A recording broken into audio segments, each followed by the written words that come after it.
I think we are on live. Hi, ladies and gentlemen. Okay, while we do this, oh, just a minute, it's a technical thing that I'm doing here. Ladies and gentlemen, I'm sharing this live on Facebook and YouTube. So thank you once again for tuning in. Um, So today we have got Ben and myself. Um, so a little bit commercial today before we dive in with Ben as his last show. Ladies and gentlemen, it's been such a great honor to have you. It's such a great honor to have Ben to be with us for the last three shows, and today is his final show, the fourth show. According to history, it's been such a wonderful month in February to have this international co-host all over the world for the whole of February to be talking about the prolonged pandemic wherever they are, to share their life stories wherever they are, and to revisit the February special, the prolonged pandemic. Ladies and gentlemen, if you're new to us, I hope that you can view today's show, and if you missed the live show, you can always come back again on the digital world.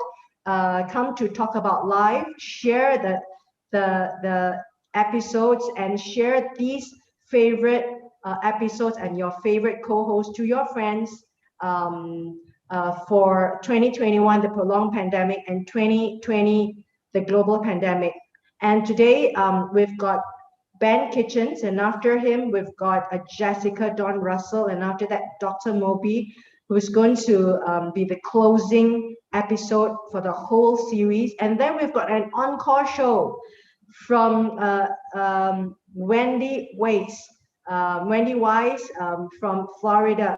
So you've got it, four co-hosts today, back to back. It's a wonderful show we have for you, ladies and gentlemen, and all of them from the US. So we've got Georgia, Atlanta, Georgia, where Ben Kitchens is, and then we've got Jessica Dawn Russell from California, and then Dr. Moby from Virginia, and then we've got Wendy Wise from Florida. So the world is being taken over by America. That's the superpower we're talking about.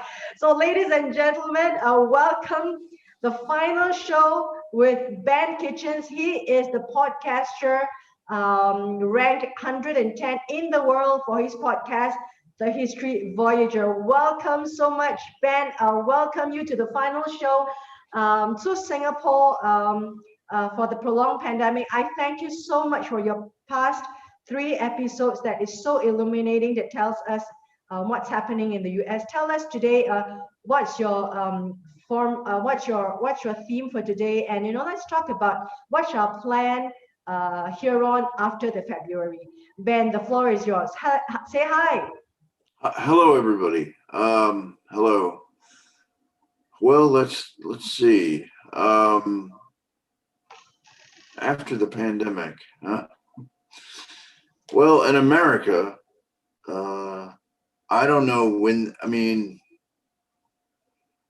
I don't. People. The popular narrative in this country is that we'll be out of here by 2022. I guess. I don't know. I don't know. I didn't go to school for that. I went to school for history, and I have education and filmmaking and that kind of thing. I didn't go to school for epidemiology, so I don't actually know.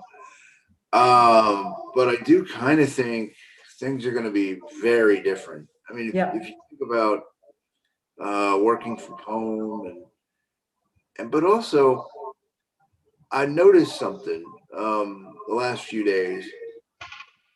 I have two groups of friends, right, in real life.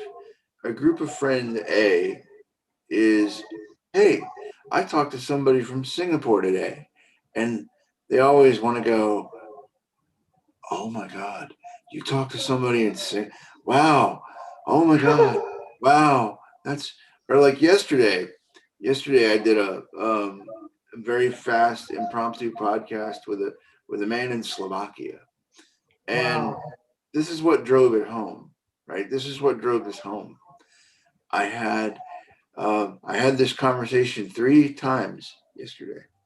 The first Tell us. time was I talked with him. I had a podcast with a man in Slovakia, and Yeah. they were like, yes, and right. What did you talk about? And I, what? You're not gonna pause and how did you talk to Slovakia? What happened?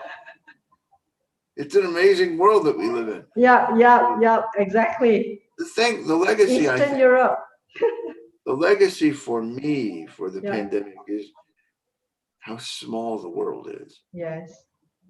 You know, for me, it's how Yeah. small the world is, and I hope going forward, I never forget that. I hope I never forget that. Like you can talk to people in Slovakia at the drop of a hat. Somebody can text you and oh, I got to tell you, Yeah. I had this amazing experience this week. Yeah. There's a piece of software I use to record folks all over the world. Wow. It's called Zencaster, and it was having a problem. And so I just put on Reddit. Yeah. You know what Reddit is. I put Yeah. on Reddit. Hi, I'm having problems with my sound.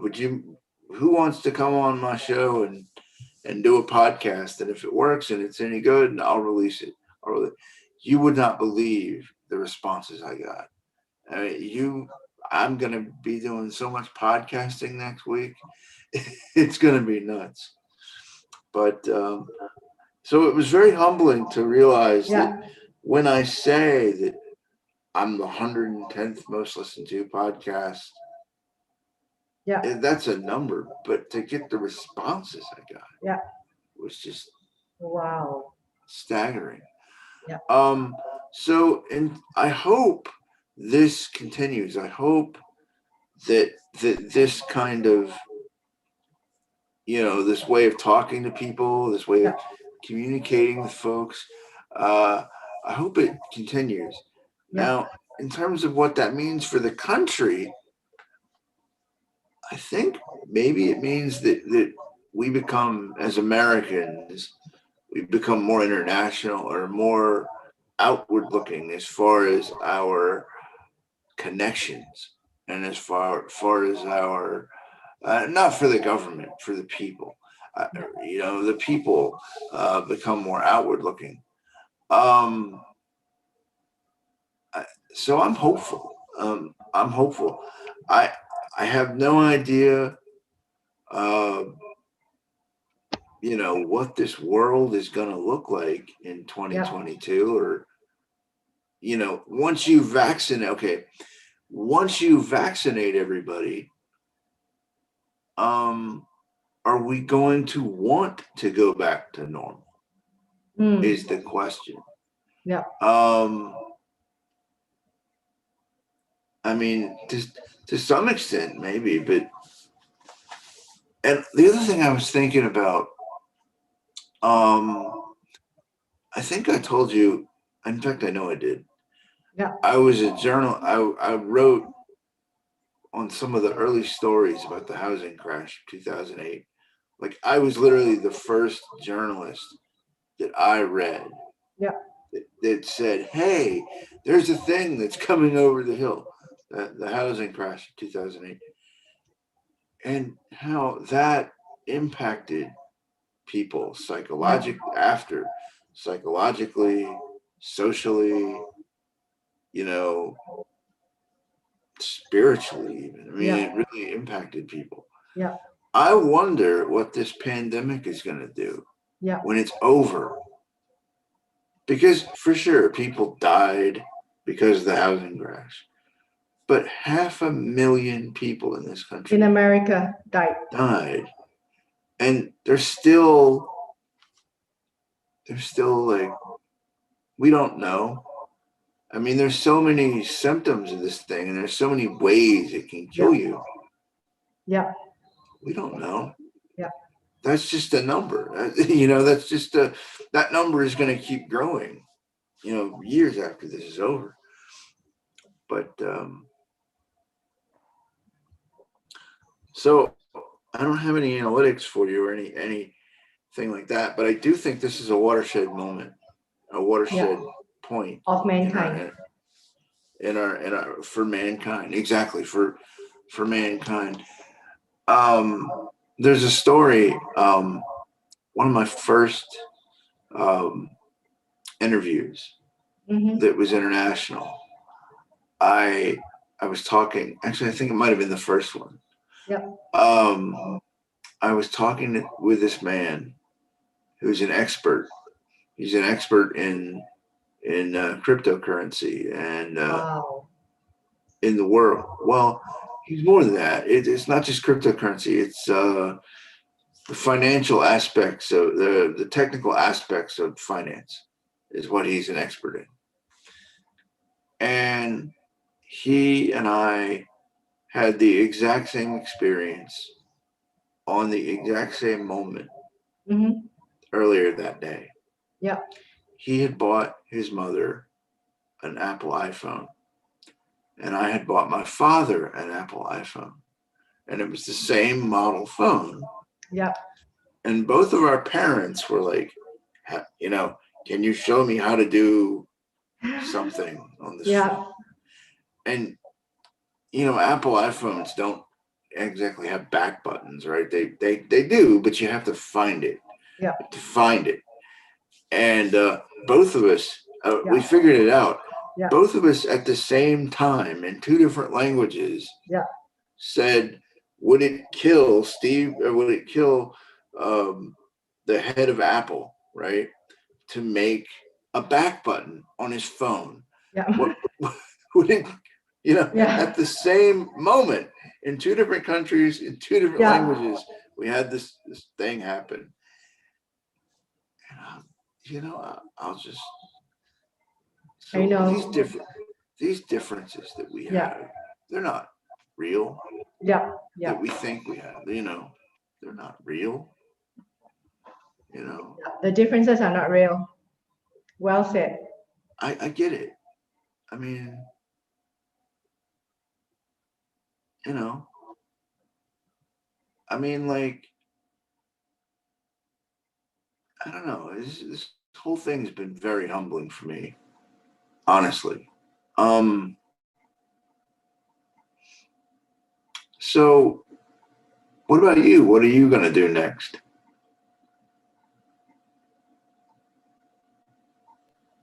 Thanks for the question, Ben. You know, I have a lot of plans in mind, and you know, I just want to answer your question with respect.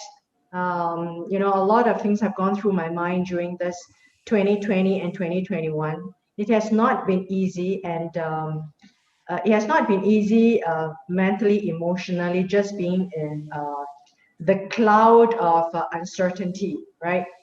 And also for February special, the show, it has not been easy for me, though I tried to make it fun. It looks easy. I always try to make things look easy.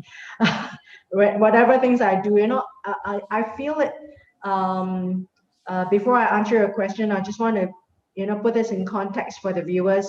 2021, the February special, I have this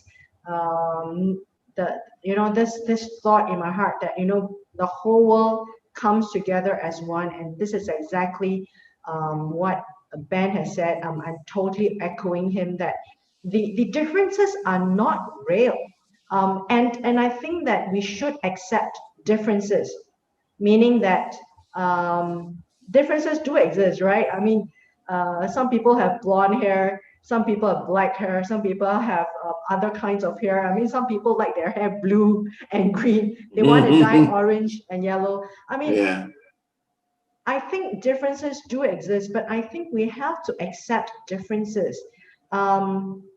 And if the pandemic has taught us anything, the virus, when it enters into anybody's body, the first thing that they would say to each other, the virus, is that if we can go into the mind of a virus, like a cartoon, it's not going to ask, like, what faith are you? What language do you speak? Which country you come from? You know, it doesn't care your faith. I mean, if that is one thing that comes out, like, because in 2020 and 2021, I have searched a lot, and I think I have grown a lot, meaning that I've grown a lot because I realized that I wasn't growing before, even though, economically speaking, professionally speaking, I was like, go, go, go, trying to chart the different personal milestones, financial milestones, career milestones. That satisfaction of you knowing that you can do it all on your own. It's always that, like putting things aside, putting the humanitarian, spiritual things aside. And spiritual, I'm not talking about like just prayers, but spiritual as the human spirit. For example, sharing, love, care, concern in a very deep sense of the word. When I'm talking about the human part of the spirit. So, I mean, a lot of us do not remember these are important things. I mean, I remember this when I was young, right? When you are studying in the university, you search about who you are, what you want to do, what is your legacy. You do a lot of thinking when you're young, but then later on, because you have to gear your life towards life goals, I mean, you turn towards a lot of things that becomes expedient, pragmatic person, being a pragmatic person, and just being a person in an economic machine. In this economic machine and economic cycle, there is always like grow, grow, grow. And go, go, go, and also go, go. I mean, the human goals. So you've got all the three G's: growth, goal, and goals. But I think the real goals, the real growth comes in unseen places, in intangible forms. And I think I've done that in a very humble way in 2020 and 2021. Especially if you want to talk about spiritual growth, and I mean, whichever spiritual faith you are in, I think we have to look into your kind of faith. And for me, it's me and my Bible. I've never took out the Bible for the whole part of my life. It's always collecting dust, etc. But just to give you a snapshot of my growth, is I made it a point to pray for Singapore. And I made it a point to pray for all nations and people. I pray for people to have the discipline. And the discipline, it means the discipline to just caring for yourself and caring for your neighbors. When I mean caring for yourself, means wearing the mask, social distance, and caring for yourself, taking care of it. When you take care of yourself, you are taking care of your family. I mean, this is such a how should I say? It's such a weird situation because you have to take care of your neighbors, and when your neighbors are safe, you are safe. I mean, look at that in a total paradigm shift of the world. Yeah, so I think I did grow. Humbly speaking, I did grow, and why I do the February special is because I really feel that the world has come together, and I really wanted to document history. This is such a enormous, humongous, huge point that the world is pivoting to an unknown, from a world that we know is going to go so fast towards AI, the fourth industrialization, 5G, and then we are now pivoting to a new unknown whereby we just put a break on our lives, we put a break on the on the it's just putting a break on everything on our lives. So yeah. I feel that February special to me is a personal milestone, but it's also, I feel that I have to do it. I took it as a job. Then I took it as a job to serve my 12 co-hosts and it grow. I took it as my job to make sure that everyone feels okay, they feel happy, and I want to make it such a way that it's fun for everyone. And I want to see it through and follow through to the end, like today, 28th of February, which is something that we have a social covenant with the people, because we told them we're going to be here for you. So we have to deliver. We have to deliver our promises as a social covenant to the people who are tuning in, to the listeners, to the viewers, to our show, wherever they are, and we don't know them.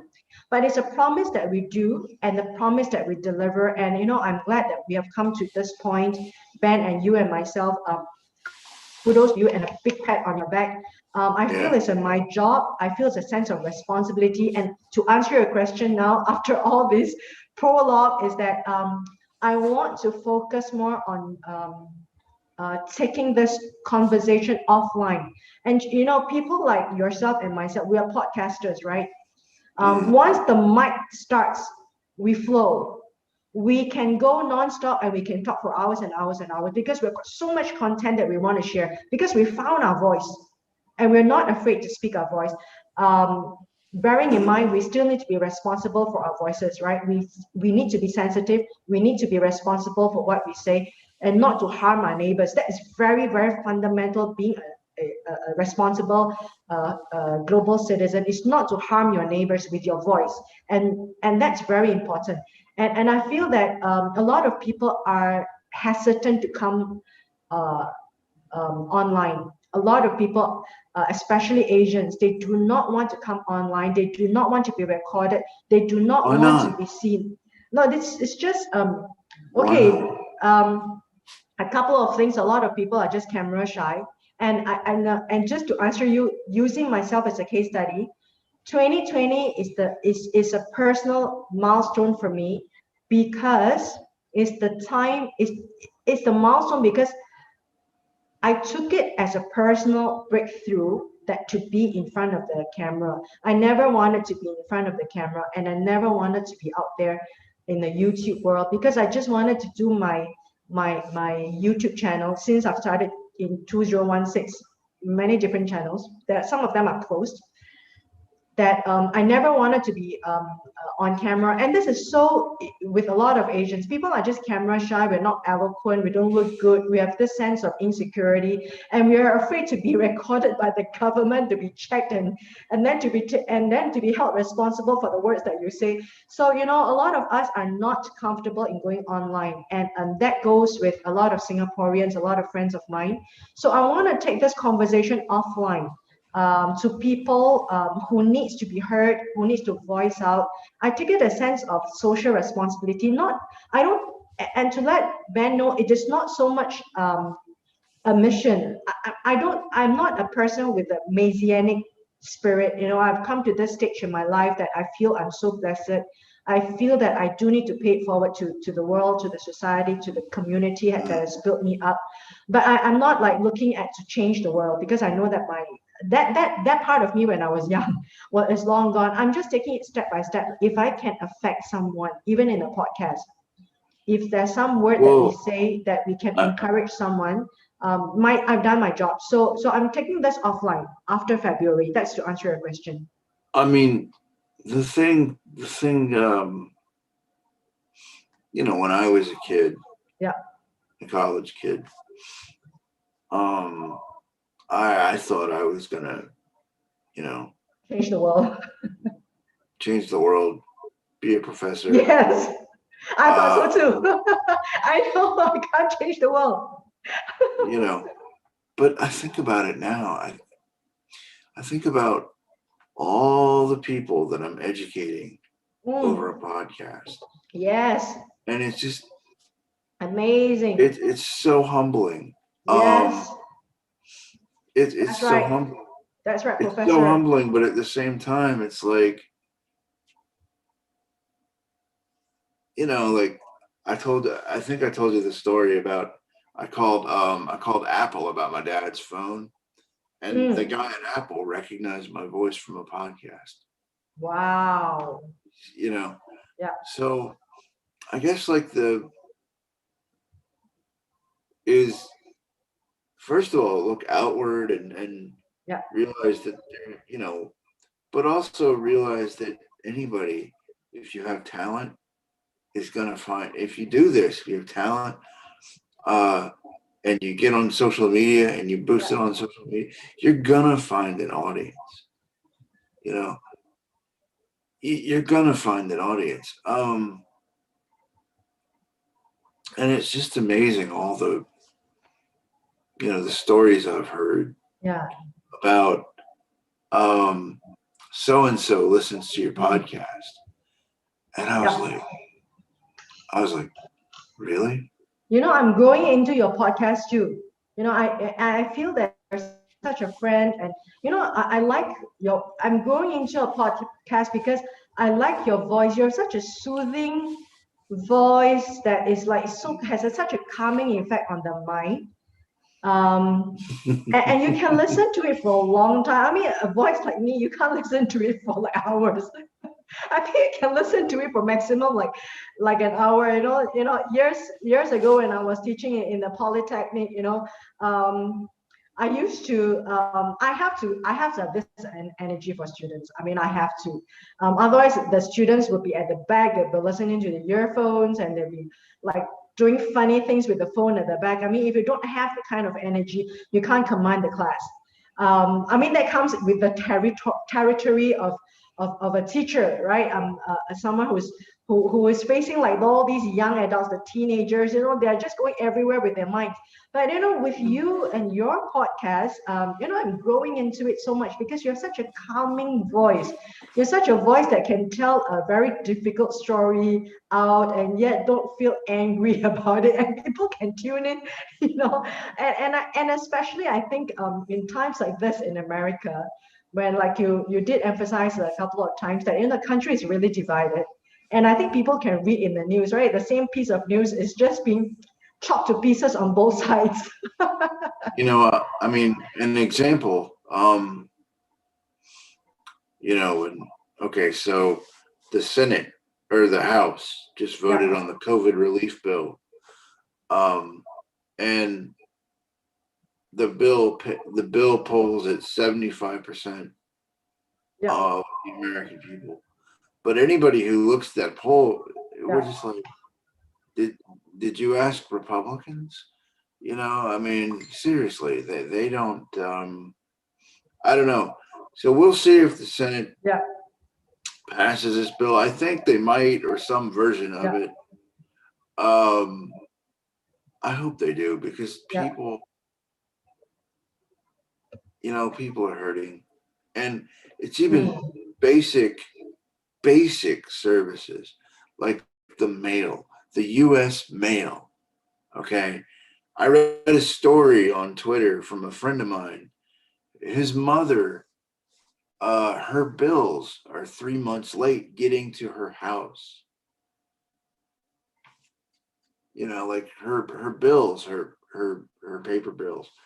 I have Netflix DVD. Do you know what Netflix is? I'm assuming you do. I do subscribe to Netflix. Yeah. I have Netflix, the DVDs.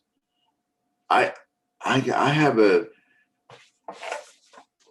this DVD was 2 months coming to me in the mail. Wow. I mean, usually it just takes like one day, right? Yeah, usually it's one day. But this DVD took 2 months to come to me. So I am so glad that we pay all our bills online. I've heard so many horror stories from people that I know, both in real life and on Twitter. It's just, oh my God. And that's the thing. I think I said this last week, but that's the thing. Like 2020 and 2021 are going to be the years where people realize that the internet is not a toy. It's a tool, right? You know what I'm saying? Like, I knew it was a tool. I used it for work, etc., and so on. But so many people, I hear that story over and over again. Like, I didn't know that I didn't, that you needed to be able to do this and that, and so on and so forth. So I don't know how this is going to go later, but I'm generally hopeful. Yeah, yeah. And is there a reason why it's taking like a few months? Is it because of the pandemic situation that workers Well, are being laid off, and then borders are being closed even among states, etc.? Is that the reason? okay. What's going on? Basically, is a couple of things. Hmm, okay. So, all right. What's going on is, so the president, or the ex-president, President Trump, um, he wanted to slow down the mail to keep from losing the election. So, so that's I what happened. see. I So see. Now, that's how do you slow down the mail? I mean, you got to take the workers out. well, basically, they took out machines. They took out sorting machines. They took out what else did they do? Okay, and they did it in heavily Democratic areas. Now, Vicky, the problem with that, from an American logistical standpoint, is most Americans live in Democratic areas. Okay, like so when you impact the mail in, say, major cities, you're going to impact the mail everywhere. Do you see what I'm saying? So that's basically what happened. And is anybody going to face charges with it? I don't know. The Republican Party doesn't want to function as a political party anymore. I don't think. Um,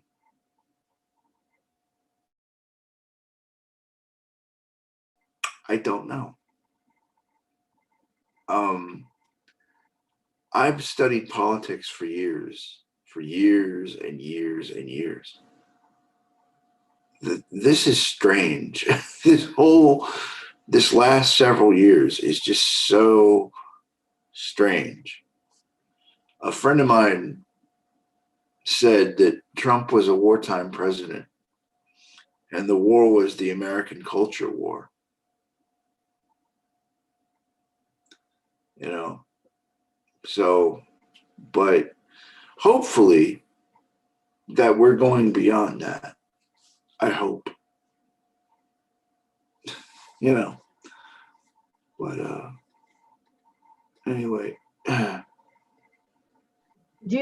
Ben, do you see any lifting up of the hopes now? Of the people. Number one, the vaccination has already gone to 56 million. The last news I read yesterday from Washington Post that was sent to me by my email.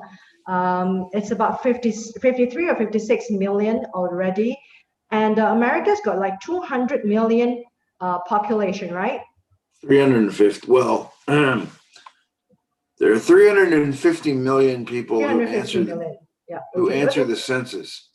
Okay. That's a big proportion. I mean, 56 million is a big proportion of the people. If they're only vaccinating adults, then Yeah. you're on your way to success, to completion by the end of the year, which is what your doctor says, your Dr. Fauci says. So do you see there's any lifting up of the situation and plus the political situation also?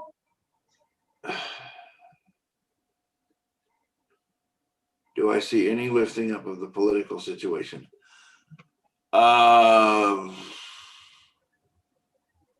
No. No, I see a lifting up of the American people, at least those who wish to be lifted up. Yep. But our politics are what is the word I want? There's a word. Disenfranchised. Basket case. Our politics are a basket case. That's an American idiot. Crazy. The What does that crazy. It means just chaotic, crazy, chaotic, yeah, unfixable. unfixable. Look, Yeah, you can't. I told you last week yeah, how you have people that think President Joe Biden is controlling weather satellites and putting a blizzard on Texas. wow. You want to know? Okay, I'm generally a positive person. Yeah, This is how to get out of this situation with our politics. We have a mental health care crisis in this country because we have people that are willing and able to sit online and believe insane theories that are insane. That if you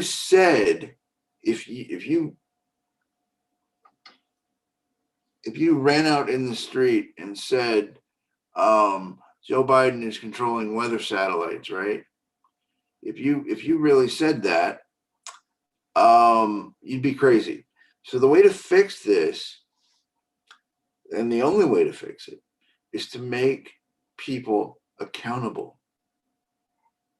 Make people accountable for this. But honestly, so what I've learned to do in 2020 is to separate politics from people. Because a lot of people in this country don't have their politics. Okay, how do I say it right? Let me ask you a question. Singapore, that's a democracy, right? yeah. Okay. Ask me anything. Yeah. Okay. When you go to the polls, when the Singaporean folks go to the polls, what do y'all generally vote on? Like, what are your voting issues? You mean the issues? Generally, people will just vote about the current party if they have done a good job. Yeah, Okay. yeah, So in this country, yeah, about 40% of the American voters yeah. vote for the Republican Party because they believe the Republican Party is defending Jesus. Yeah, but what I'm trying to say is that, you know, in my country, faith is not related or connected in any way to politics. I mean, faith No, is just faith. Yeah, I understand what you're yeah. saying. I'm saying why. I'm saying Yeah, literally. that's why America, why do they have to connect it together? You know? Because you want to know the real reason? Okay, I'll tell you the real reason. The Republican policies are harmful to the American people. They're literally harmful to the average American person. The only way the Republican Party can get people to vote for the Republican Party, average people to vote for the Republican Party, is to convince the American people that these other people are harming you. So the minorities, the gay people, these other people are harming you, and we're going to defend you, right? So a big thing this week was in the Republican circles was the syrup, Aunt Jemima, which I don't even know if you know what that is. It's a syrup that has an African American lady on the bottle, and they took the lady off the bottle because people think it's racist, and I'm not here to say it's racist or not. Okay. But I am here to say that the Republican folks, the average Republican folks, just went off. Just like, how dare you take Aunt Jemima off the bottle, blah, blah, blah. And I'm like, okay, look, we've got a problem in this country. We've got a vaccine problem. Our infrastructure is crumbling. This is going on. That's going on. And this, the Aunt Jemima, that's what we care on today. Okay. All right. Good. And some of this I really honestly think, I honestly believe that, and I've said this on my podcast, I think I've even said it on yours. I honestly think that we're going to separate. There's going to be a separation between urban areas and suburban areas and the countryside in this country. I honestly believe that. Now more than ever. After the Texas thing, now more than ever. Because I mean, you can't even if you can't even understand that Joe Biden isn't trying to kill people by throwing a blizzard at them. Not only is he not trying to do that, he couldn't do it. Yeah. Right? Yeah.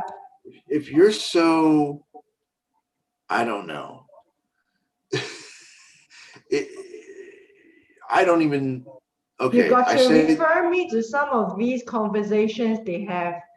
I mean, is the news reporting on these conversations that well, Americans what's have? interesting? Okay, here is what 2020. Okay, here is what 2020 taught me. No, not 2020. No, here is what President Trump taught me about the American news media. It's useless. It's totally useless.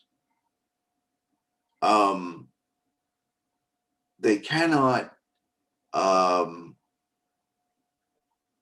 they cannot be relied on to hold truth to power at all. Right? They can't. And that's why, okay, so that's why I think people go to podcasting. Like that's why I think I have so many listens. That's why I think people go to podcasting, because people want to hear. Yes. I mean, I really believe that. Yes, people want to hear from the people.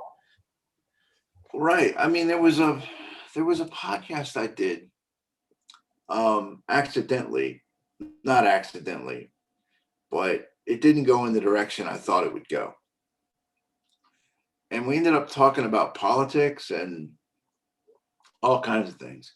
And it got all kinds of listens. It got a lot of listens because people are talking about politics, you know, and I don't know.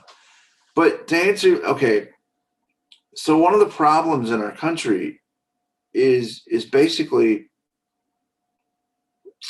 you can't have an honest debate anymore about issues, substantive issues, because one of the other sides is too worried that they're not, okay, you're a Christian. You're a Christian. Christians in my country, not all of them for sure. No, not all of them.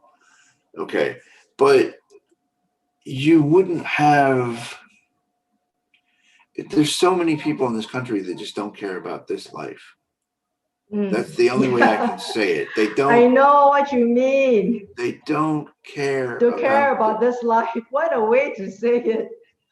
they just don't. And that to me, it's like when you. I don't have that as a book title. Let's maybe. not care about this life. they don't care.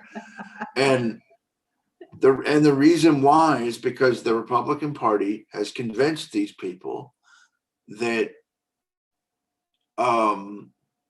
that the Republican Party is defending Jesus, and don't worry about the taking money from the poor and giving it to the rich. Don't worry about taking money from the middle class and giving it to the rich. Don't worry about Texas being without power.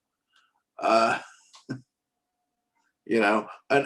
Texas is without power. Oh, okay, that was Joe Biden and some satellites.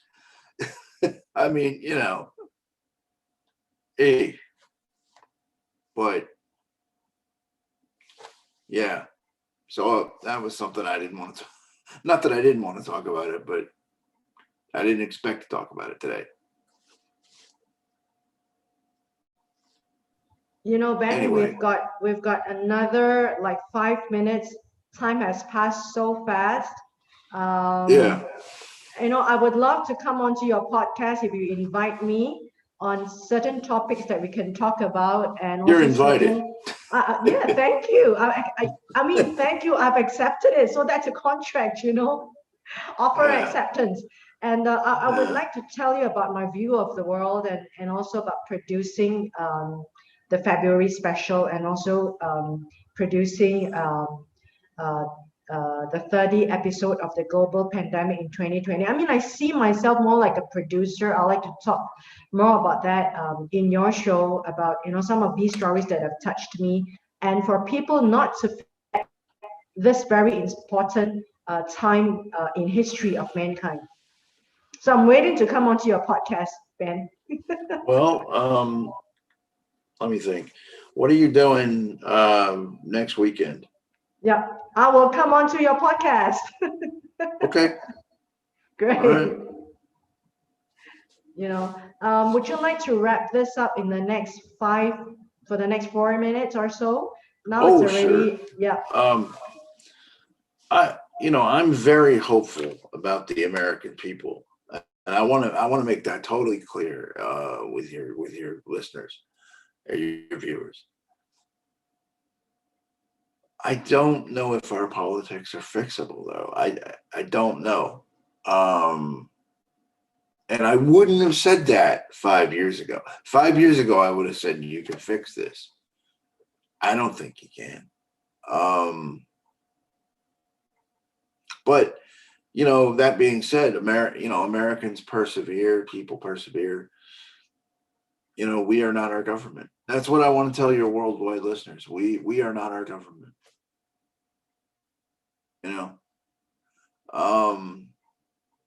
Anyway, I want to thank you, Vicky, for having me on the air. This is the first thing I do on Saturday on Sunday mornings before your breakfast.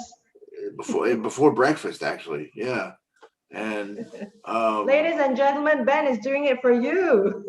I'm doing it for you guys. Thank you. Thank and you I just so wanted, much. I just wanted to say I have a one of the biggest independent podcasts that isn't about sex or murder. It's called The History Voyager. Season 3 is going to be about. Season 3 is going to be about the tulip bubble, which happened in the Netherlands. Tulip bubble. Okay. Do you know what that is? Do you know what that was? No. Well, listen.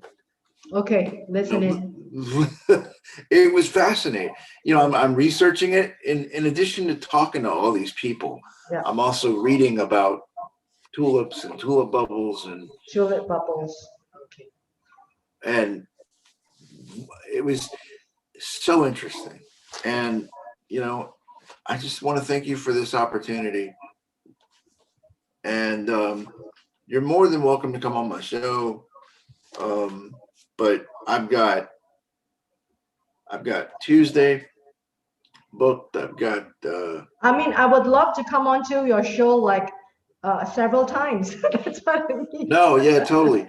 I've actually got, and that's what I got off this Reddit experience. Yeah. I got so many people that were like, I love your show. Please have me on. I would love to help you do a sound check. And some of these topics I'm going to do are just, I've got a guy that's going to do animal attacks across time. I can't wait for that. I cannot wait for him to tell me about animal attacks. But even then, yesterday I wanted to do a podcast with this guy about music. Yeah. And we ended up talking about mobile gaming. Wow. And so that's going to be released after I eat breakfast. But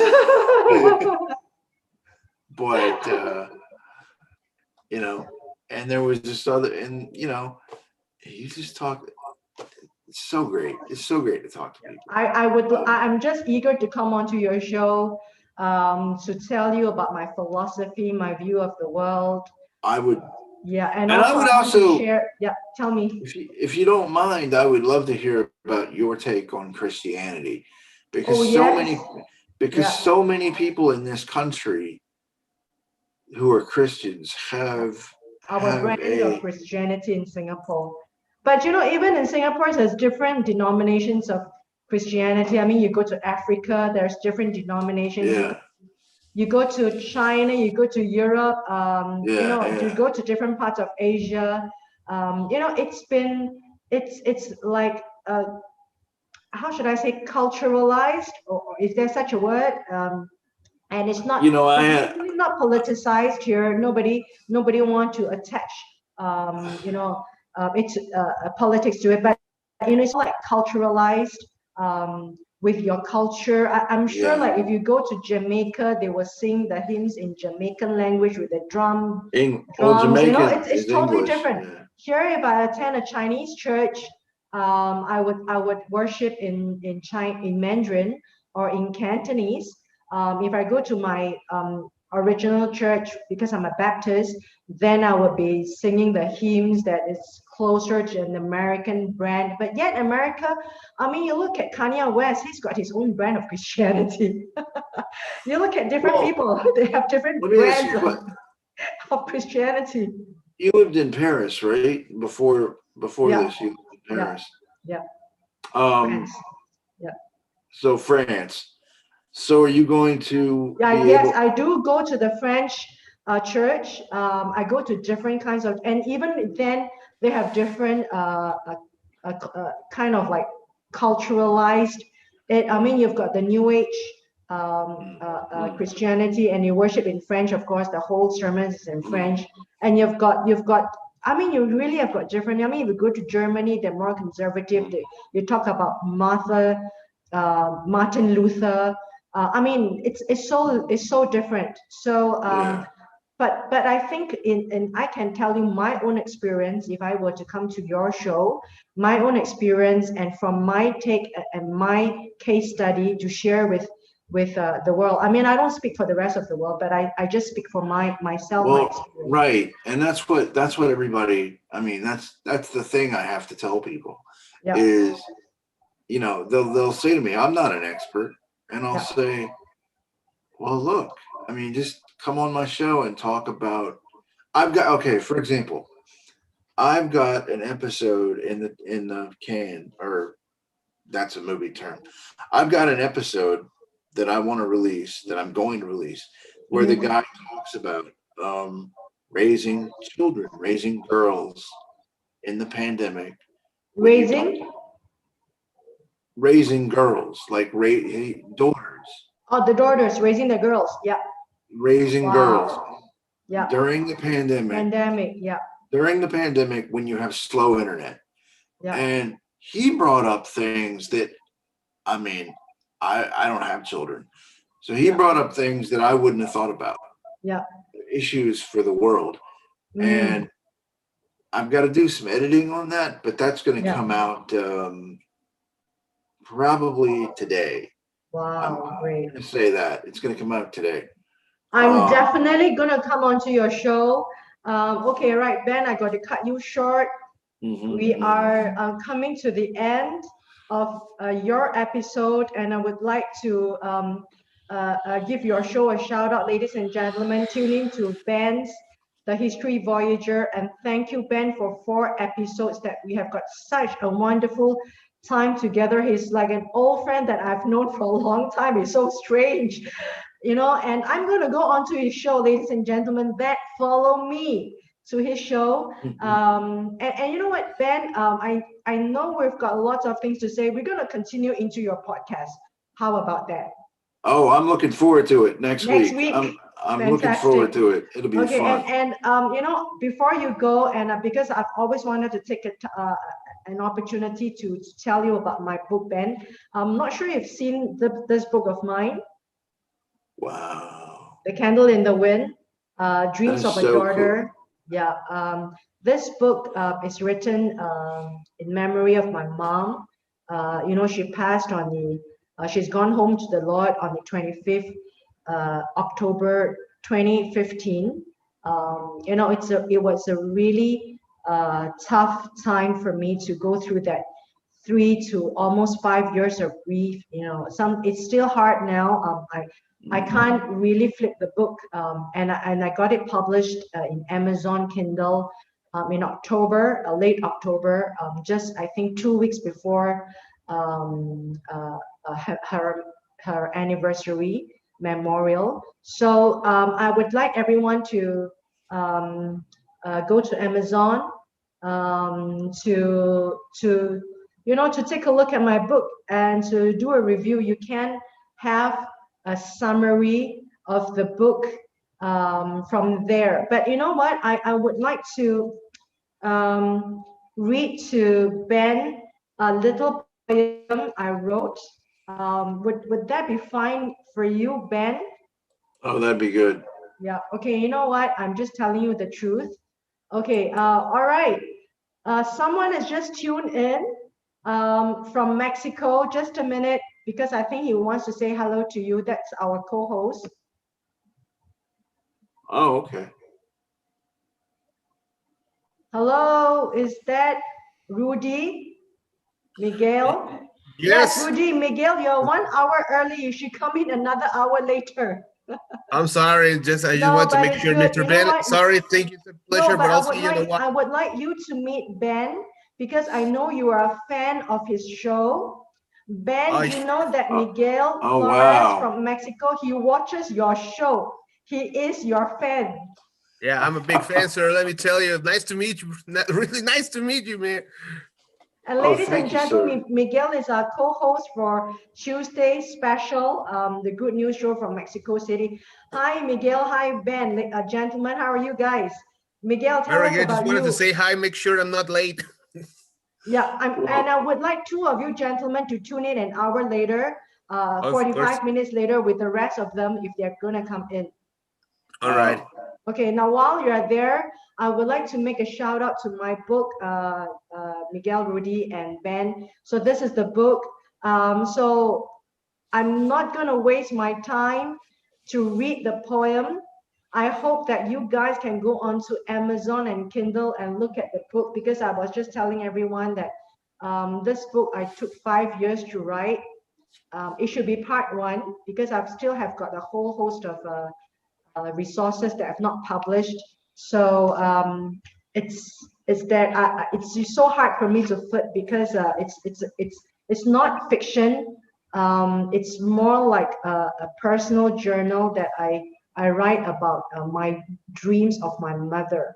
So, and these are real dreams. So it's really like a document, a journal, and I would like to share this with everyone. And Ben and Rudy, would you like to say hi to each other while you're here? I would. I actually would, Rudy. No, thank you, sir. Really appreciate it. No, thank you. And I see you're a baseball fan too, like me. Well, not exactly. This year Boston. wasn't good, but well. Boston. Well, I'm in Mexico City, so we have a lot of variety to choose here. Yeah. So the thing I wanted to ask you was, I'm always looking to talk to people, especially now, for my podcast. All right. So do you want to be on my show? Sure, of course. Of course, I'd I love want to have to. you. Yeah, I let mean, yes. Let me give you my email address, real quick. Oh yes, of course. Sorry for the. Yeah, Miss Vicky. Gentlemen, please go to Facebook, and then you are there on Facebook in the same group, so you can share and PM each other. Don't reveal it to the world. Okay, I won't give you my podcast email to the world. But what do you like about my podcast? What do you like about my maybe the thing that I like is the sincerity that you use. You know? Yeah, that's speaking about what's going on in the world, maybe the way that the vision that you have, the interpretation that a lot of things from a lot of things that are happening today. And I don't know, it's just an amazing point of view, maybe because it's also so different than mine. I'm curious, what's your point of view? You know what? Why don't we talk for that? Why don't we talk about that on my show? Yeah, but we Why can don't? talk because we can talk as long as the next host isn't coming on. So just continue, guys. I mean, I love you guys to meet each other. That's the point of having this February special, the end of the show. Now, Ben, I would like you to know that Miguel, he views every episode we have. I mean, hats off to Miguel in Mexico City. You're being way too nice with me. Oh wow. You're just too nice with me. Okay. No, Well, sister. I'm glad to meet you, Miguel. No, Mr. Kitchens, it's a real pleasure. Let me tell you. Thank you, sir. That's big. I mean, this is one of the things I was looking for today, to meet you all. And oh my God, I feel good. But well, I'll be back in an hour because I guess my dog is gonna eat something that's not supposed to eat. And Okay. I'll be back in a moment. Well, all right? we'll get on. Yeah. I'll get on the Facebook group, the Talkback Live Facebook group, and we'll connect up. Yeah, you can send me your email there, and I'll get in touch with you. All right? No, don't go yet. I've got one final question because there's two of you gentlemen. Okay. Is there anything I can do better for Talk About Life? Just as a real feedback. No, I don't want to hear the goody stuff. I want you to tell me. I mean, I've done everything with my imagination. I'm not your orthodox American podcaster. I've done everything according to my vision, and I translate that into the things that I do. Is there anything else that I should do for Talk About Life in 2021? How can I further improve as a viewer, as a co-host? How about speaking about something that is not the pandemic? I actually It's not a bad thing. find It's just that a little variety doesn't hurt. I actually find I'm gonna answer you. On my show, I actually find that people listen to the COVID shows and then they quit listening. And now they're going back to the Spanish flu and going all the way through. So variety.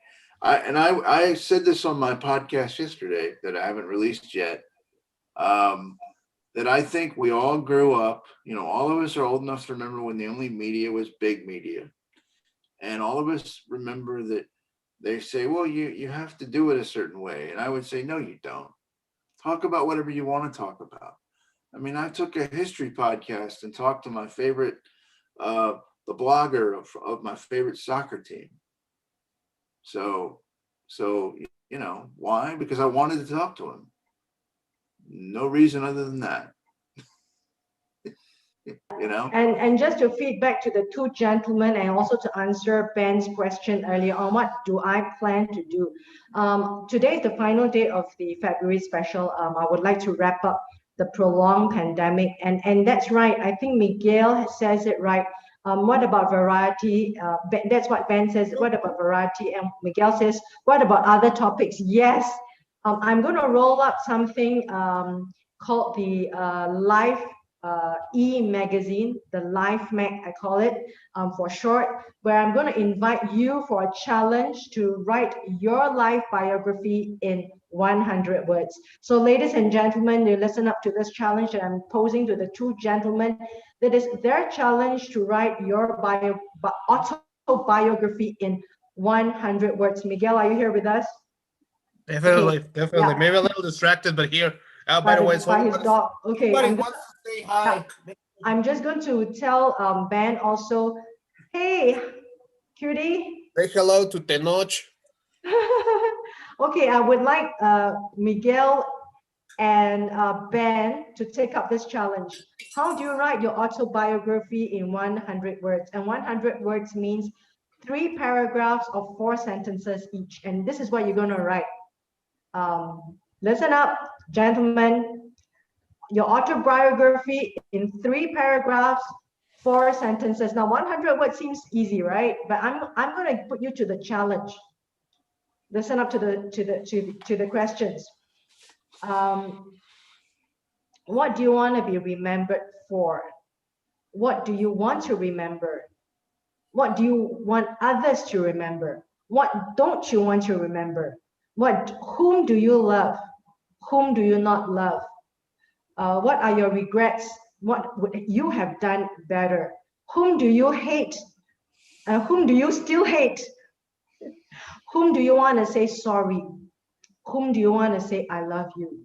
So these questions are in my Facebook challenge, and I would like you to write that in 3 paragraphs or 4 sentences each in the Life e-magazine, which is an electronic magazine. It's a challenge for everyone to evaluate their life. I think I have a lot to evaluate about my life, and something I like about Rudy, because in your first episode, Rudy talked about we all must evolve as a human being. If we have not evolved during this pandemic, we are dead, right? We're dead inside.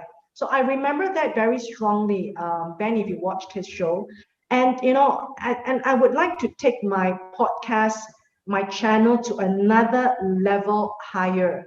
And if I'm going to describe to you what I'm going to do with my channel, my international YouTube channel, it's still going to be there. I'm still rolling out all this ammunition of the cache of videos that I have not rolled out before. That's going to be rolled out.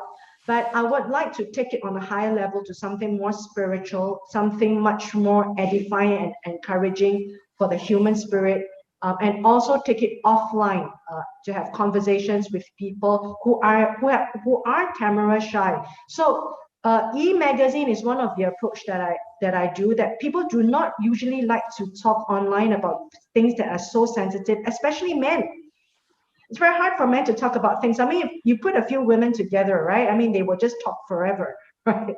But it's very hard for certain men to talk about sensitive things in their lives. And therefore, the e-magazine is something that people can take their time to think about, to think through, and then jot down the things that they would like to jot down in WhatsApp, whatever, here, you don't have to be facing a camera. You don't have to be completing an episode in 30 minutes, but something that I think will actually serve a different category of people who do not have the time for 30 minutes, or they are more comfortable with being private, and they are better in not in forcing them to articulate something deep.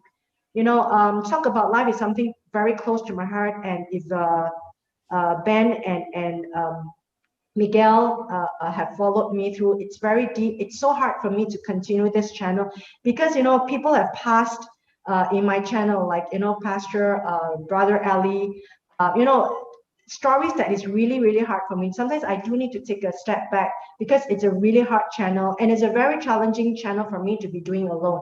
But for you to be my co-host, I would like to thank you so much. Ben, you have stuck with me for 4 episodes. Rudy, you've stuck with me for 4 episodes. Thank you so much for your commitment, and please give yourself a big round of applause, Ben and Rudy. Okay, Ben, any questions for us, Rudy and myself? Vicky, thank you for having me on the show. I really enjoyed it. Miguel, my question to you is, do you have Facebook Messenger? Yes, I do. Okay. Well, if we're in the same Facebook group of Talk About Life, you can log me. I look at the Facebook request. Let me just accept it. I sent you a message.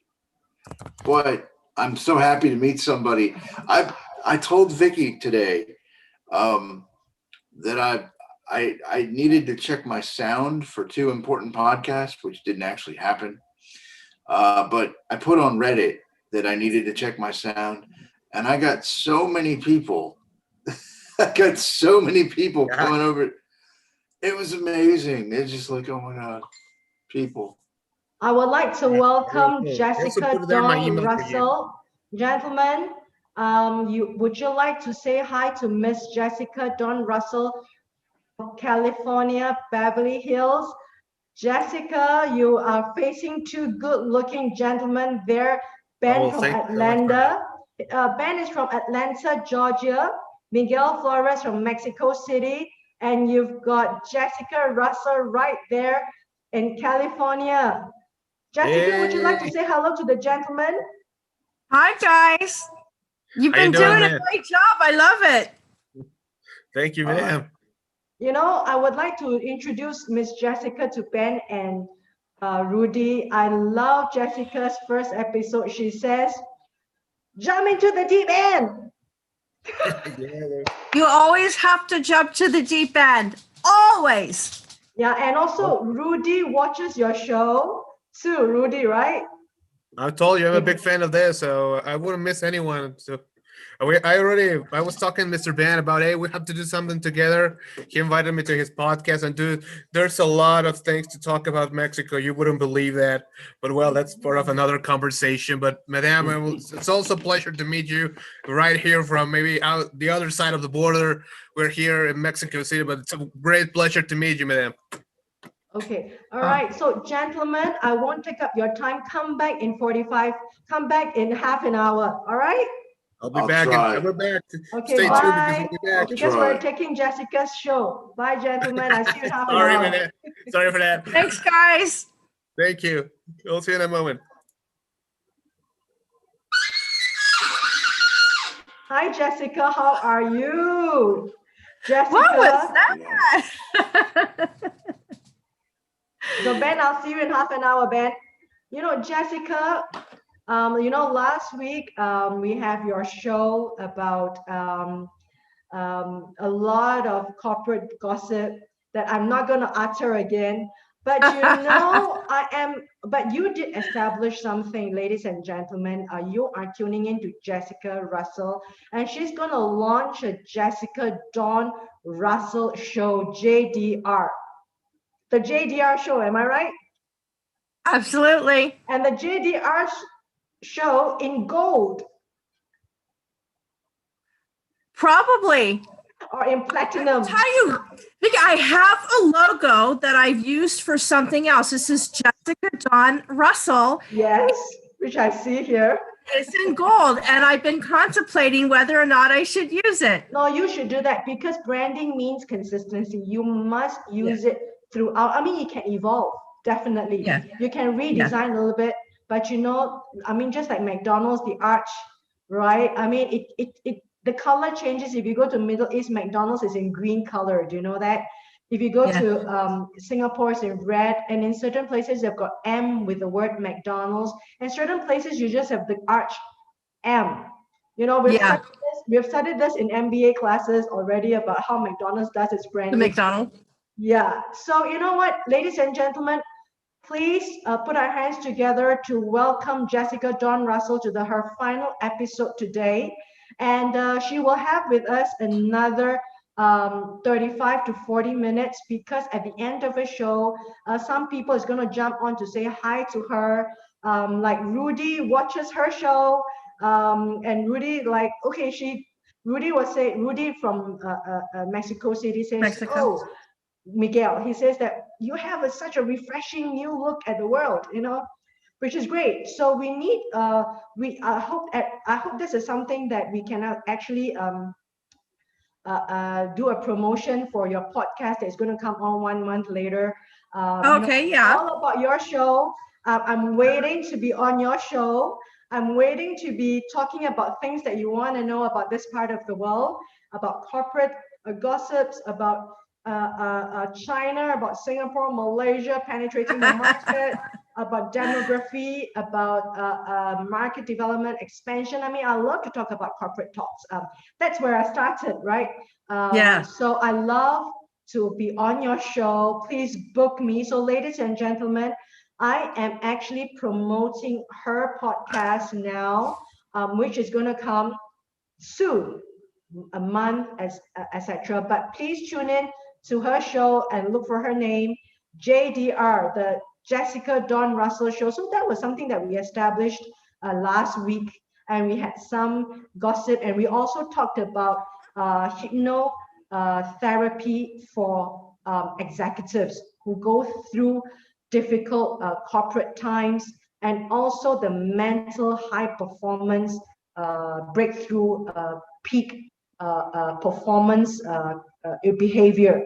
So I would like Jessica to say hi and introduce yourself to this part of the world and tell everything that you would like the world to know about yourself. And then we go into the theme for today. Okay, sounds good. Well, my name is Jessica Dawn Russell. Vicki and I are close, and yes, I will be having a new podcast show, and it was supposed to start in January, but I'm trying to finish some training programs and lessons, and that's been my priority. So until then, I couldn't dedicate to getting the podcast show off the ground. So it will be called the Jessica Dawn Russell Show. And I have casted before, as you know, Vicki, but it's been many, many years, and I decided I want to do it again. And we heard about it. Oh, my background started when I was very young. I'm sorry, I'm a little puffy. My face is a little puffy today. We know why, Vicki. But I'm in my early 50s, and I like to kind of put the age out there so we could kind of date some of the things that I'm saying, so I don't come off like a 20-year-old who just, had this, make it type of a scenario overnight, like with a lot of influencers. So it's gradually taken a long time to obviously achieve some of the things that I did, and I'm very proud, but it's taken a long time. So I have actually received a lot of my money, so to speak, through the real estate industry. And in turn, through the real estate industry with sales, joint ventures, financing, and certain areas of that in my own businesses, I ended up spanning into the entertainment industry, and I owned a very popular, very well-known talent management company, and has spanned into also movie producing and financing. I worked with some really, really big. All right, stop the press. Am I eligible to be part of your talent, under your talent management? Yes, you will. If I could, Personal client. if you need a Singaporean, for the another episode of the Crazy Rich Asians, I'm there for you. I will take you in a second. What's funny is influencers and media wasn't really a big part of the industry way back then. So it's very interesting how everything's changed, because it's probably the bulk of what's going on today in a talent management company, rather than your traditional celebrity, your traditional actor or actress. But so I spanned into entertainment. I got into other opportunities. I'm a serial entrepreneur. So a lot of people, which we'll kind of get into today, a lot of people sometimes feel that people that are entrepreneurs, they are confused. They don't know what they want to do in their life. They jump from one thing to another. I definitely feel that I can get into psychology, that most of the people that are extremely involved in entrepreneurialism happens to be in a certain type of a category of a personality, because the wheels spin fast. Easily another idea can come through that's of interest, and there seems to be more diversity in the mentality of that person. It would be very difficult, like for me to work for somebody else in their company and stay within a job description. For a lot of people, they enjoy that, they need that. But to be a little bit more structured is very difficult when you're an entrepreneur. So your mindset is different. Your activities, the way that you think, your interests obviously are a little bit different. So I've kind of been in the position to follow that pretty much all of my life. So I went from pretty much always being involved with real estate, the investment, that type of a business, being involved with startups, entertainment. And then something happened in my life around the same time, and it was very, very hard for me. But I also worked very closely with my mother, and together, I was very fortunate to be able to build a business, which was, in general, more high net worth. And that was because I learned those tools, but from my mother. My mother was self-made. My mother struggled and she played the roller coaster of success in life until she was in her older years. And her and I together would bounce business. She would bring me some business. I would bring her some business. We would do some business together, even though we had our own companies. And we worked with some amazing people. We worked with some dignities. Yes, we had to work with dignity. We had to keep our dignity. We worked with dignitaries. Some people are very, very well known. We worked with some people from Israel, from the Philippines, from Italy, from the UK, which I did live there for a few years. And also America. We worked with some very interesting people that we should not even probably gotten involved with, but creates a lot of excitement and so forth. And we worked, of course, with regular good people, just everyday people. So it gave us a really good flavor in life. So I'm used to having a bit of drama because of the people that I have worked with. And so now what has happened is at that time, my life took a shift on a personal level because unfortunately my mother became very ill and she had cancer. So she had lung cancer and then it spread to the brain. And a lot of people don't usually hear about brain cancer, but if you can kind of think about it, it's not pleasant. And it was very, very long. And she would not pass because she wanted to keep holding on. And it was something where I kind of was so involved in with her, along with my sister, that I knew that I have to do something differently when she passes because I can't continue to work so much, so hard. My life was going in a different direction. And I am from Los Angeles, California, the Beverly Hills area. And so what happened is that lifestyle, a lot of people don't understand, but it's extremely fast. We do work very hard, but there's a lot of glamour that is attached to saying that you are living or you work around that city. So people kind of think of the television shows and the diamonds and the gold and the Ferraris and everything. It is kind of like that to a degree. Yes, I know, because I grew up on the staple of Beverly Hills 90210. Yes, absolutely. Oh my God. Whenever I would be on the phone with a customer service person, they always used to ask me when I would give them my zip code, oh, have you seen or do you know about the television show? I'm like, yes. Yeah. Yeah. So, being in that environment is a very intense, very fast working environment, but you work with people from all over the world and you have an opportunity if you're in the business sector or you're doing some type of, entrepreneur type of business to work around in that environment. So, 1 minute I'll be talking about real estate. The next minute will be about the entertainment industry. And another minute, it could be something like, I'm talking to someone who's interested in starting a cookie company for dogs. It's just so diverse. So I'm so used to listening to everything. I totally understand. Yeah. And it could be the same group of people, because the same group of people that you're actually working with, like your associates, they are doing all this and you're following them through because it's like you're just packaging your service, your business service to the same group of clients who have a diverse group of interests and diverse businesses, right?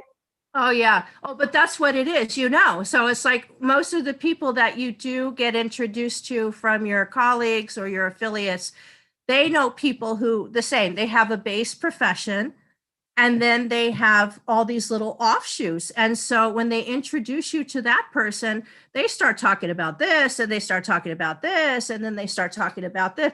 And it's to me, it's exciting, but sometimes it could be deal chasing because everyone obviously is trying to find funding for whatever their venture is.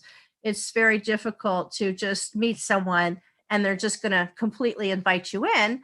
But, you have to have something to offer. But anyway, so I wanted a life change and I was looking for something. And I had also consulted a good part of my life. I worked with corporate and it was my business, but it was corporate consulting. It was more of a troubleshooting type of consulting. We can look at it that way. And I worked with people and companies from all over the world.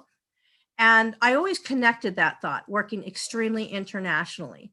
So whereas I found myself a lot different is because I actually did work very internationally. I worked with people from France, people from the UK a lot, people from, Saudi Arabia, people from the Arab Emirates. Now I'm going back in time. So when you go back in time, and I made a joke, but it's true, I started working international through a fax machine, and phone calls and faxing was extremely expensive. And I was lucky to have a cell phone, but they were huge. They were like this. You have to carry like a suitcase. So very, very different then. So now we have all the luxuries of Zoom and everything else.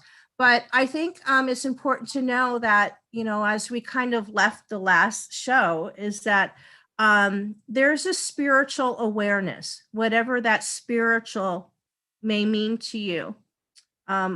We basically are taking perhaps a one belief in a God, or something of the highest spirituality, a religion, and we may go on and offshoots like the law of attention, just having a lot of self beliefs, learning different types of modalities for self-improvement that helps eliminate stress and a lot of things that may have happened to one person's life.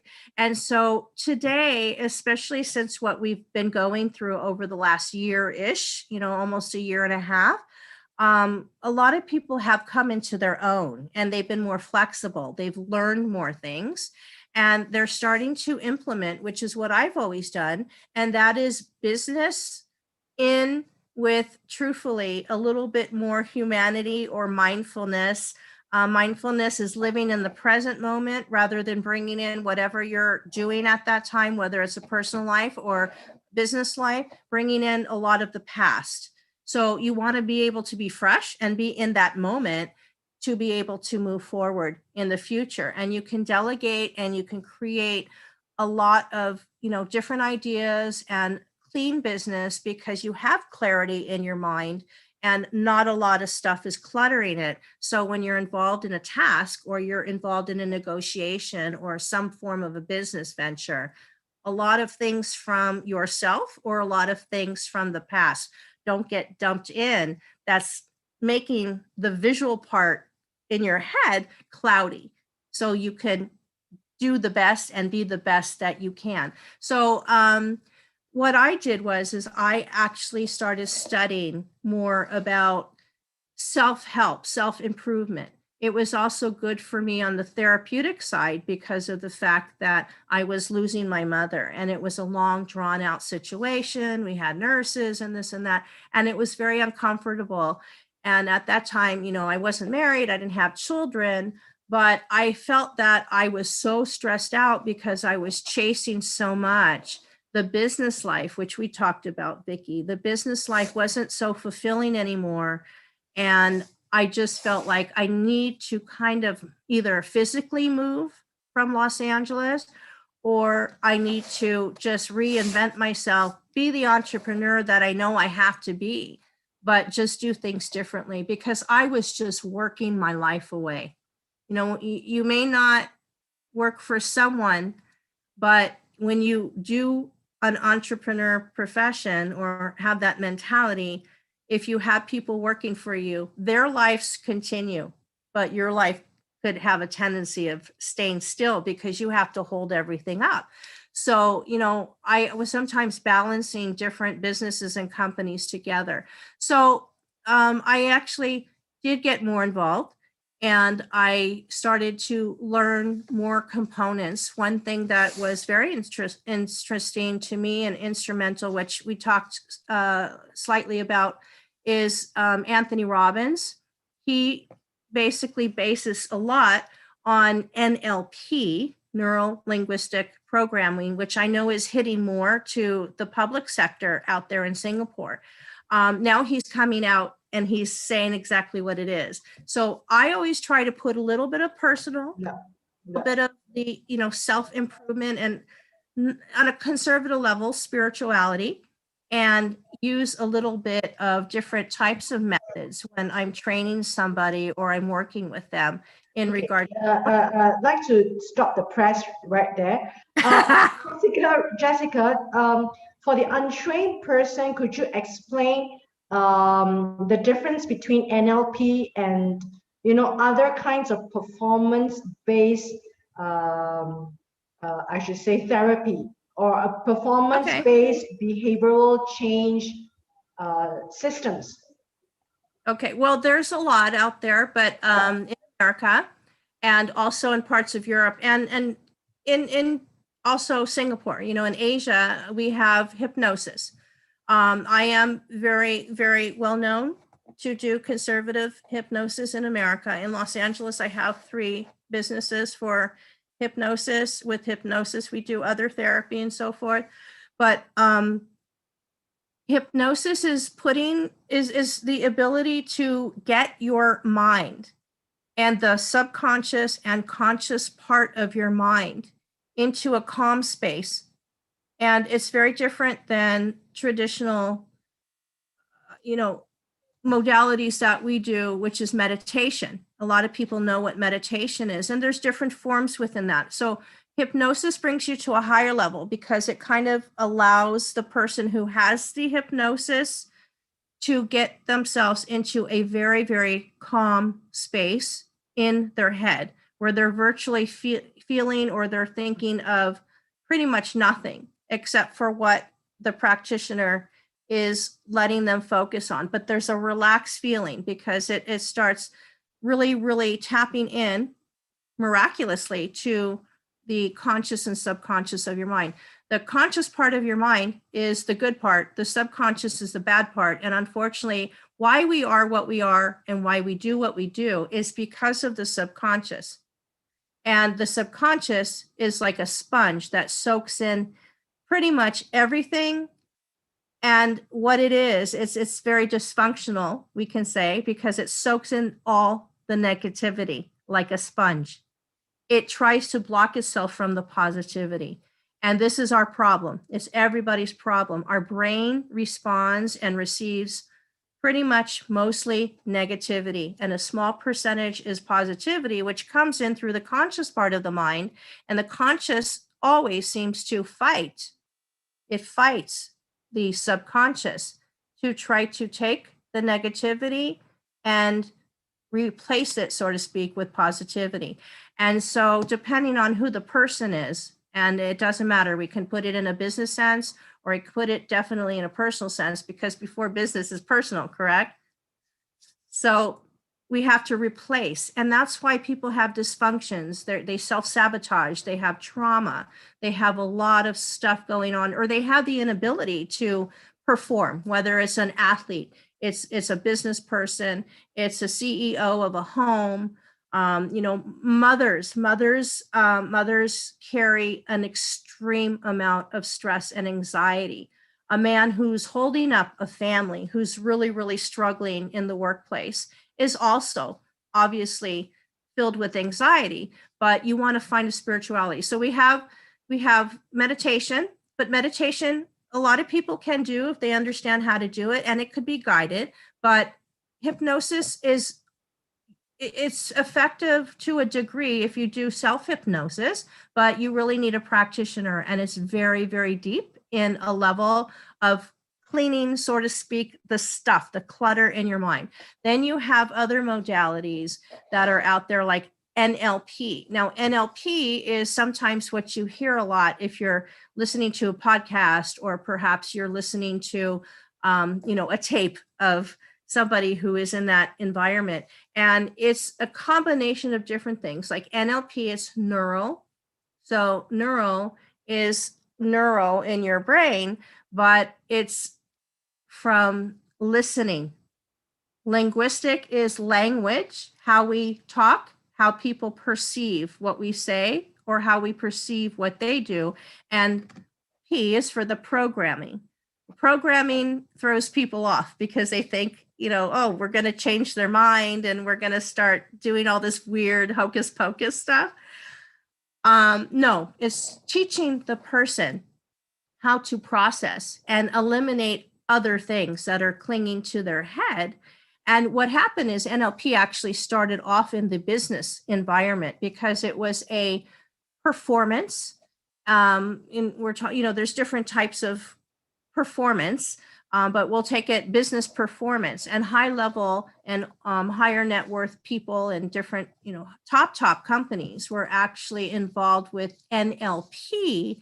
And when they did NLP, it was a combination of lessons and learning certain definitions and concepts behind that, and becoming more self-aware of who they are, so they can basically bring who they are out in a more positive way while they're doing business. And so it was type of a negotiation tool. So it's a different, that's more of a training, like a course, a class or something, in order to learn the components. And then you have, Vicki, there's just so many different, what we say, models or modalities out there that people use. But anything that is directly linked to the conscious and the subconscious is more effective.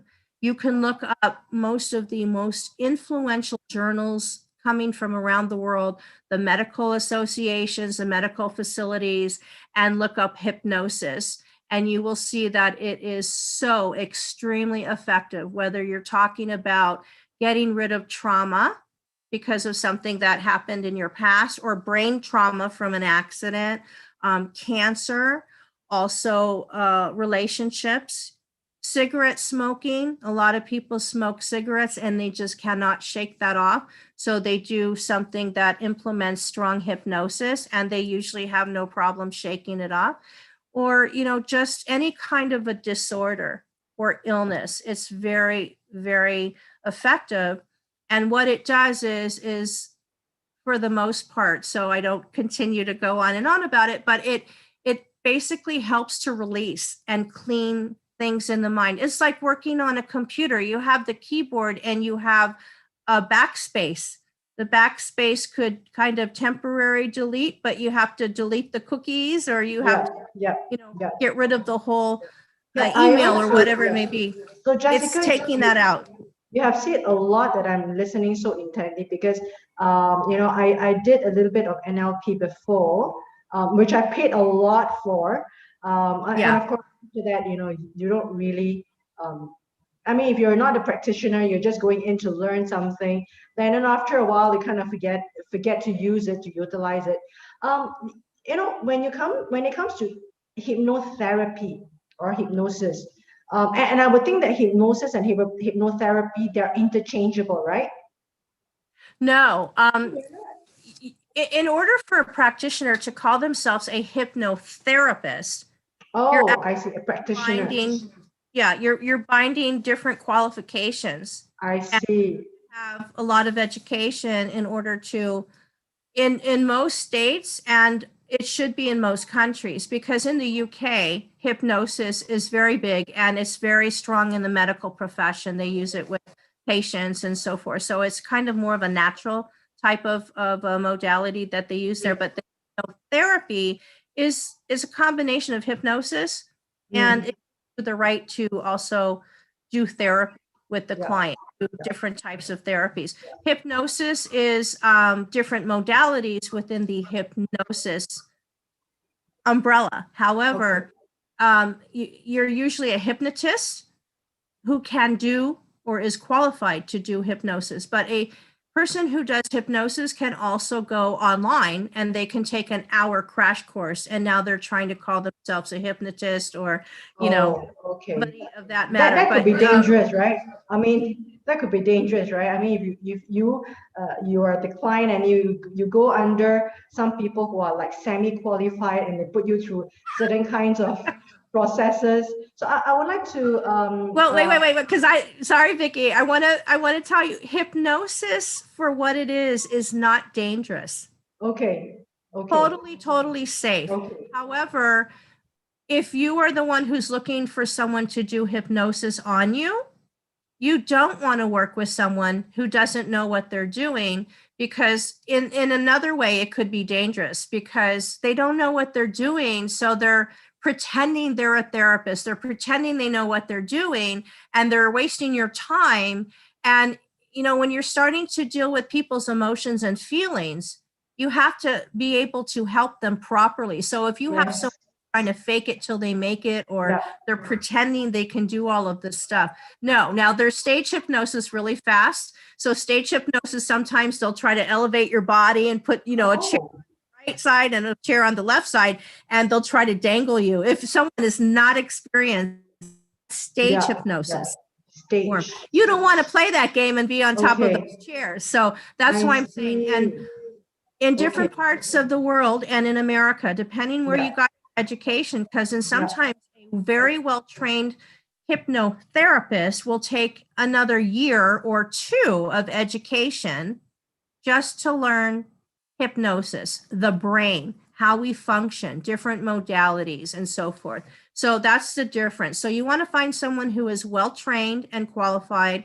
They are licensed, and they, are involved with some legitimate associations and so forth to kind of stand by them and help them out. So that's the difference, but it's not unsafe. It's just whether or not you're working with someone who understands how to do it, and you trust them to work with whatever the issue is or the inability that you're having. I have got one final question before we wrap this up. When you go to very high, deep level of hypnosis, we're talking about, the conscious and the unconscious mind. And I read somewhere the unconscious mind is actually 90% of your whole consciousness. Yeah. Right. And then your conscious mind is only like 10%. When we go into very deep hypnosis, does it go into is it difficult to draw the line between like faith and spirituality, different aspects of that?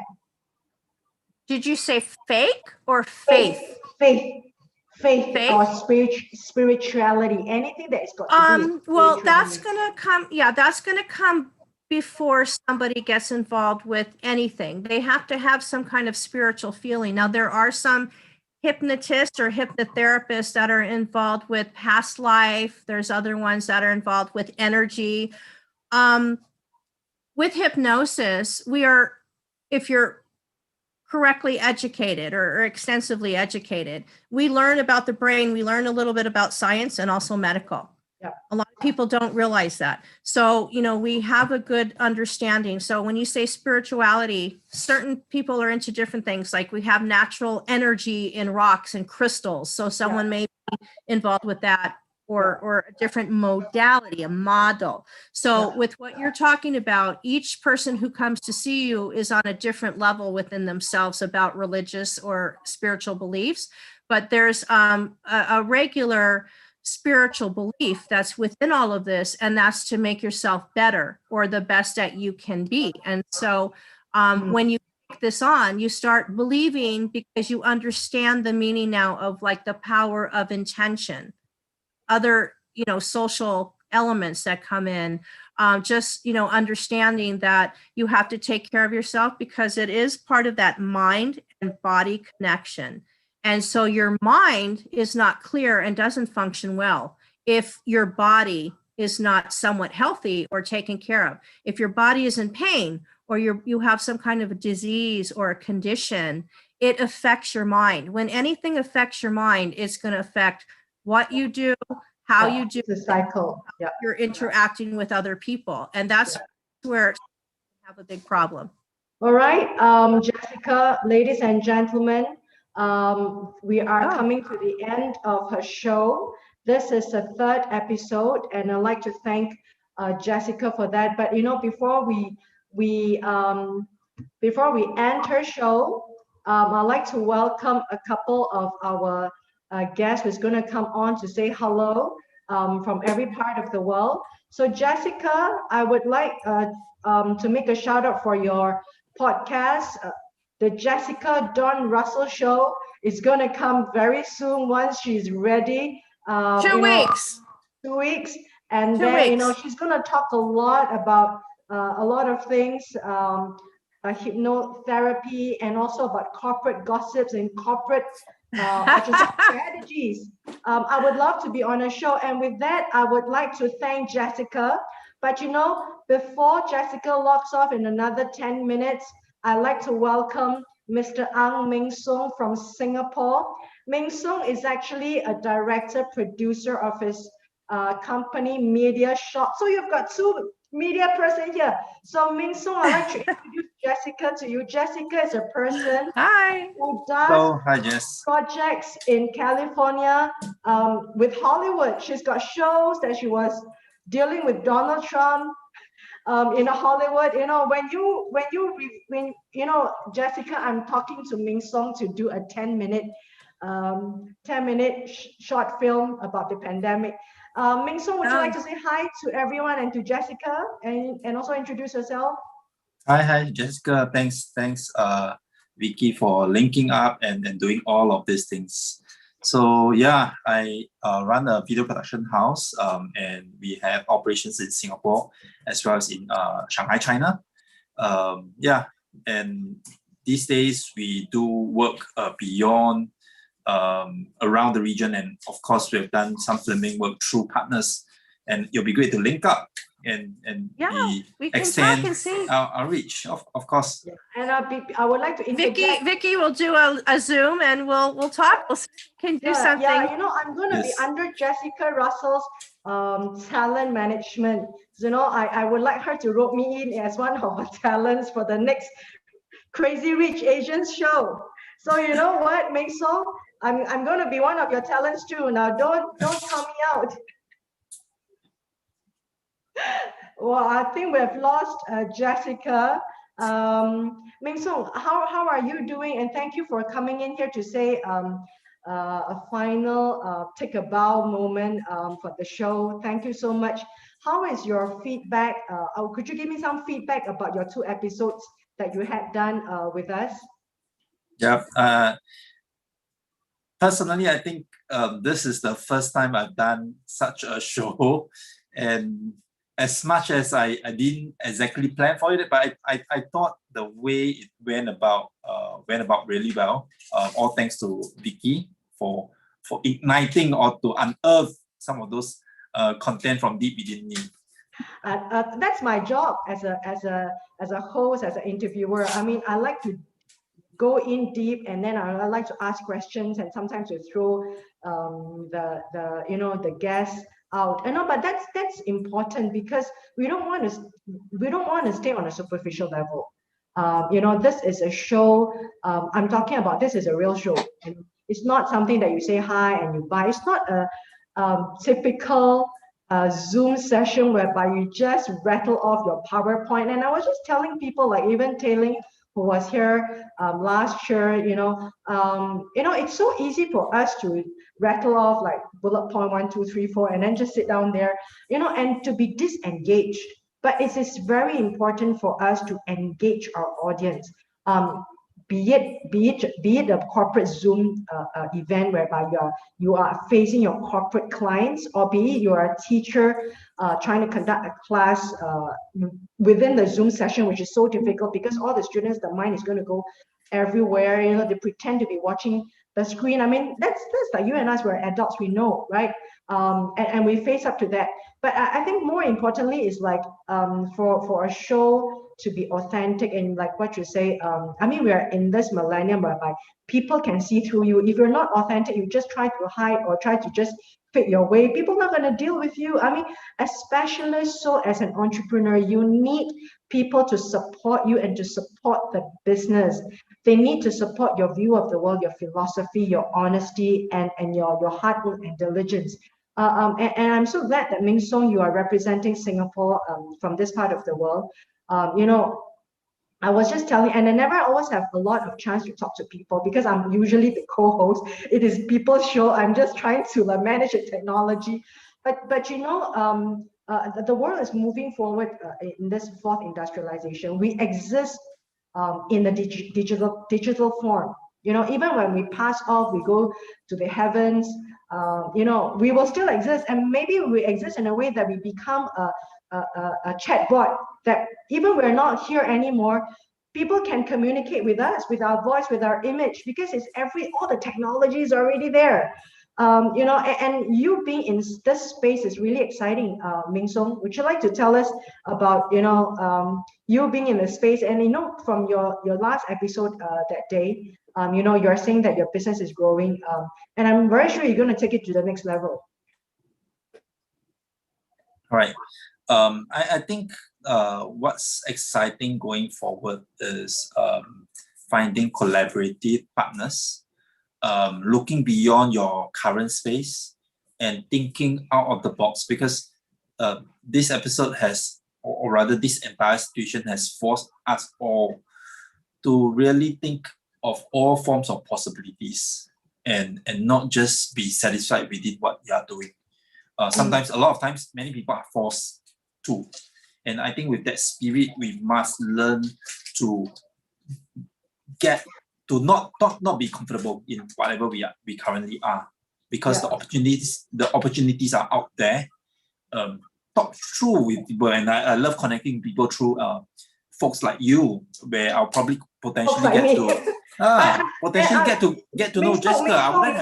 I just want to tell you what Jessica has actually told me. I'm so inspired with Jessica's first episode, because Jessica says you got to go to the deep end, and then after that, you know, dial back a little bit if you can't, just go deep end and then you will swim. You know, Jessica has inspired me so much. But I would like Jessica to also tune to Ming Song's last show. You know, Ming Song is I should say that, you know, we need young entrepreneurs like him. I should say young entrepreneurs. I mean, we still have another X number of years. We are all still with a lot of energy, a lot of a vision for our lives. You know, Ming Song did say in his last episode, which is just on Thursday, something that sticks up in my mind is that just give and give and give and never ask for anything in return, because the universe will give back to you in a different direction, in a different form. I love that so much. I mean, you know, doing a show like this, you know, talking to people like you know, Jessica yourself is a serial entrepreneur yourself, and you have gained so much successes, and I'm looking forward to collaborate with both of you on your next film that's going to be released in Hollywood. I'm going to be in Jessica's next Tommy, I'll see if I can help you. Challenge from Singapore. And Ming Song, I'm waiting for you to give me the directions and produce me and to put me up in the best form with the best angle. You know, that's my and I was just telling Jessica, I've lived so many lives. I've got so many different careers. This is the next career. I'm going to go to the deep end, Jessica. You have to always go to the deep end. Don't be afraid to go to the deep end. This is the whole thing. If I can just make something clear with somebody who's just nervous or they just don't have the confidence to do something, you know, how people say that you learn by your failures, or if you feel yourself making a mistake, you've been there and you've done there, so you don't have to do it again. But you don't know unless you try. And usually you're going to have success. So that's why I tell Vicky, I tell everybody, say, don't be afraid to jump into the deep end, because you know that chances are you're not going to let yourself drown. Now, there's a difference there of letting yourself succeed. And if something doesn't quite work out the way that you hoped for at that moment or how you planned it, you can always change the situation and bring yourself, you know, a little bit, I say, you know, a little bit back a little bit so you can move forward effectively. That's why I say jump in the deep end, because then you know the worst that you're dealing with and you're going to be succeeding and you're going to swim. You start in the shallow level and, you know, you're going to find yourself taking baby steps, and then you're going to meet a lot of fear, and there's going to have a lot of excuses behind you to go back and not think about continuing on to the deep end. So once you're in that deep end, you're going to swim, because you're not going to let yourself fail or drown. Yeah, and Jessica, a little bit of background about Ming Song. You know, he's doing a lot of producing of his shows with his company, Media Shop Productions. You know, and also he has got huge contracts with, is it the Fortune 500 companies that you're talking about from America? Yep. You're working with American partners also? Yeah, I do serve a lot of MNCs, at least a few big Fortune 500 companies. Oh, interesting. Yeah. I'd like to hear about it. See, I'm interested. Yeah. Cool. Yeah, and because right now in this pandemic times, right? I mean, you're really poising for the post-pandemic era to come. Ming Song, do you have any vision for post-pandemic? And Jessica? Right. For myself, it is really to grow my team, empower them. Not to be a company where I have many intrapreneurs within the organization, allowing my people the chance to voice out their ideas, the chance for them to try stuff, give them a good environment, allow them to fail, so that we collate those best ideas and then we can grow collectively. Yeah. That's a good philosophy. I think you do, even though you're holding up the company, have to allow your employees from time to time to fail, but at least you're overseeing them so you can pick it up really fast. But that's how you get better and better. So I agree with your philosophy totally. Jessica, recently I read in the papers, right? Tom Cruise, he was, I mean, there was this clip that was being leaked, because, people were not social distancing in the production. Filming time, and people were like, he was like shouting at the people, and he was saying that it is because of him and his show, he's trying to really support the whole entertainment film industry. And I believe so, because if you've got a case in a production space, I mean, the whole company shuts down because you're talking about people filming. Yeah. Is it going to be the entertainment industry is, I'll do it really fast, is split with television and motion picture. And then we'll just say special interest, documentary, foreign films, they kind of get thrown into their combined niche. And so usually people in television don't cross with motion picture. It's two totally different types of producing. So someone like Tom Cruise, obviously since he was really young, he's been at the top of the industry. And the industry in Hollywood is so small. So like, for example, when I would have a project come into my office, people aren't just bringing it to me, they're shopping it, as they say, all around Hollywood. And somehow I would always find out that even though they would tell me they're not looking with someone else, it was kind of circulating, because you start working with mostly the people on the same level as you. And then obviously the lower level coming up, if you're willing to work with, startup people or people coming up. So you always hear about everything, and this person knows someone. And yes, it's very gossipy. So on the Jessica Dawn Russell show, we will talk about some of that gossip, but I gave you too much, Vicky. You got it. Hi. Hi, okay, Lillian. Let's welcome. Hi, sorry, Lillian I was detained, as they say. Welcome Lillian from Pennsylvania. So we've got Jessica from California, Ming Song from Singapore, and Lillian from Pennsylvania. Say hello, Lillian. Hi, Hello, Lillian. I'd like to introduce Lillian to everyone. Lillian, she's the internet radio veteran of 15 years. She's a woman who did it all when there was no internet radio. She was the one who championed internet radio when there was no Google. Can you imagine when those days when you start something on the internet when there was no Google? Lillian, all of us are co-hosts, and then we've got coming in from Mexico. Okay, now we've got Rudy Miguel coming in from Mexico. I'm in. Just give 1 second. This is my commercial name. The chef, right? Yes, so we've got Mexico coming in. Hello, Mexico. I'm here. It's breakfast time in Los Angeles. Can you cook something for breakfast? I'll give it a shot.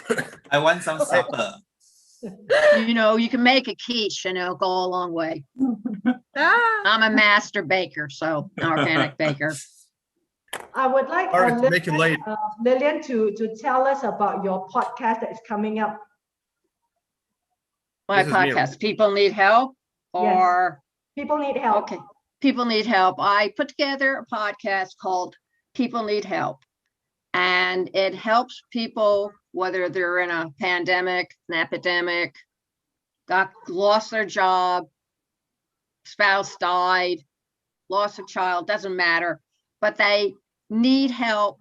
And sometimes help is not always immediately out there, or worse, they don't have any idea of how to search the internet to get that information. You'd think it'd be pretty easy, but I grew up on the Dewey Decimal System, which is the 50s children, and I can find anything. But unfortunately for your generation, you learned on the computer and you can't always find what you want because you don't know how to target those keywords that will squirrel out the information that Google contains. How do I know this? Because I've gone through a lot of back doors to get information for clients who had their experts spend hours looking around on the internet and not finding it, and I hand it to them in 5 minutes. Yeah, before we go into too much detail, now I just want to let everybody knows that Lillian has got this podcast on a low power station, which is called amfm247.com, that is being heard every day, 100,000 listeners who tune into her show. And she's got, I think, at least 3 podcasts. Thank you, Lillian. And let's go to Miguel. Miguel, we were with you a little bit.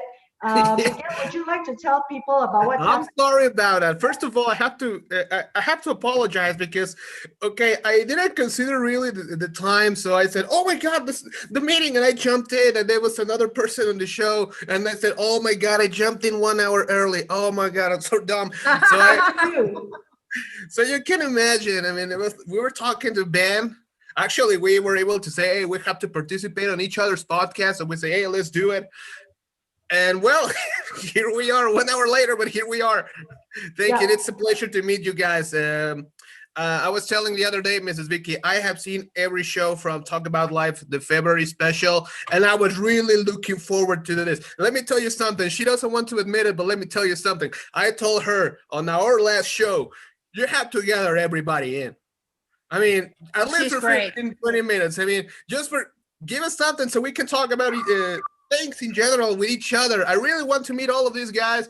I'm so happy and real pumped up to be here with you because I gotta say, I am a huge fan of you guys. I was really looking forward for this. True.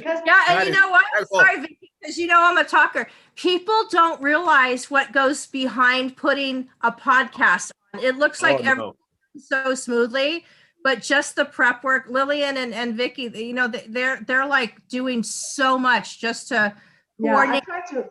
I'm technology issues. I'm running my own internet talk radio station when I'm not online with Barrett. So. Yeah. It does. You got to be able to hold up the ship, and you guys are great because there's some flaws that people can't see. And I mean, just today watching Vicky, I don't think the viewers would ever even know. No. Yeah, you know, well, that's what professionals do. Thank you. That's right, Vicky, right there. You're a pro. You're a pro. In my professional job, you know, in my corporate world, I make everything look easy. Yeah. I mean, that's what we do, right, Jessica, as a woman, right? Yeah. Everything in the front look easy. People do not know the hard work after the curtain's down. I mean, it's like you're trying fixing the men's mistakes.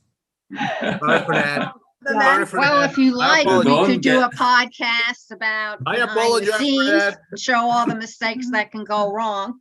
Yeah, I would like to run through everyone, you know, starting with Ming Sung there. Would you like to say anything for 15 seconds or 30 seconds or so we can go one round? Ming Sung? Oh, come on, that's very little time. 30 seconds. What do you want me to say? Wait, let me get the clock. I'm really happy to be part of the community that Vicky's assembling, the Avengers team. Trying to spread good faith, good energy, and everything else to spread good stuff around. So I'm really privileged. Yeah. Thank you, Vicky, for doing this.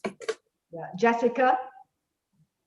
Thank you so much, Vicki, because actually you are really making it very international. And I think we need it right now to see what's what, because all of our governments are just kind of making everything a circus. And it's nice to be able to get together with everyone. And if anything, that through Vicki's multi-episode podcast that I was privileged to be a part of, to just basically tell her listeners is right now, even if you seem a little confused and you're a little bit displaced on a professional level, just please, just, take a deep breath, step out of the circle, take another deep breath and try to see clarity in front of you. And just really, like I say, jump into the deep end and just do it. Because even though people think that when things are at its worst, it's not the right time to start a new venture, it's actually the best. And I just really implore everybody, no matter what you feel your qualities are, even if you feel a little bit scared or a little insecure, take a chance on yourself for one time. Take a chance on yourself. Yeah, it's the best time. So just please do it. Well said, Jessica. I get so much motivation from you. You always inspire. Just take a chance on yourself. Just do it. Lillian, is there Or anything? if you haven't in the past, just for once, just do it. Don't think about the past. Just move forward and just jump to the deep end. Lillian, with your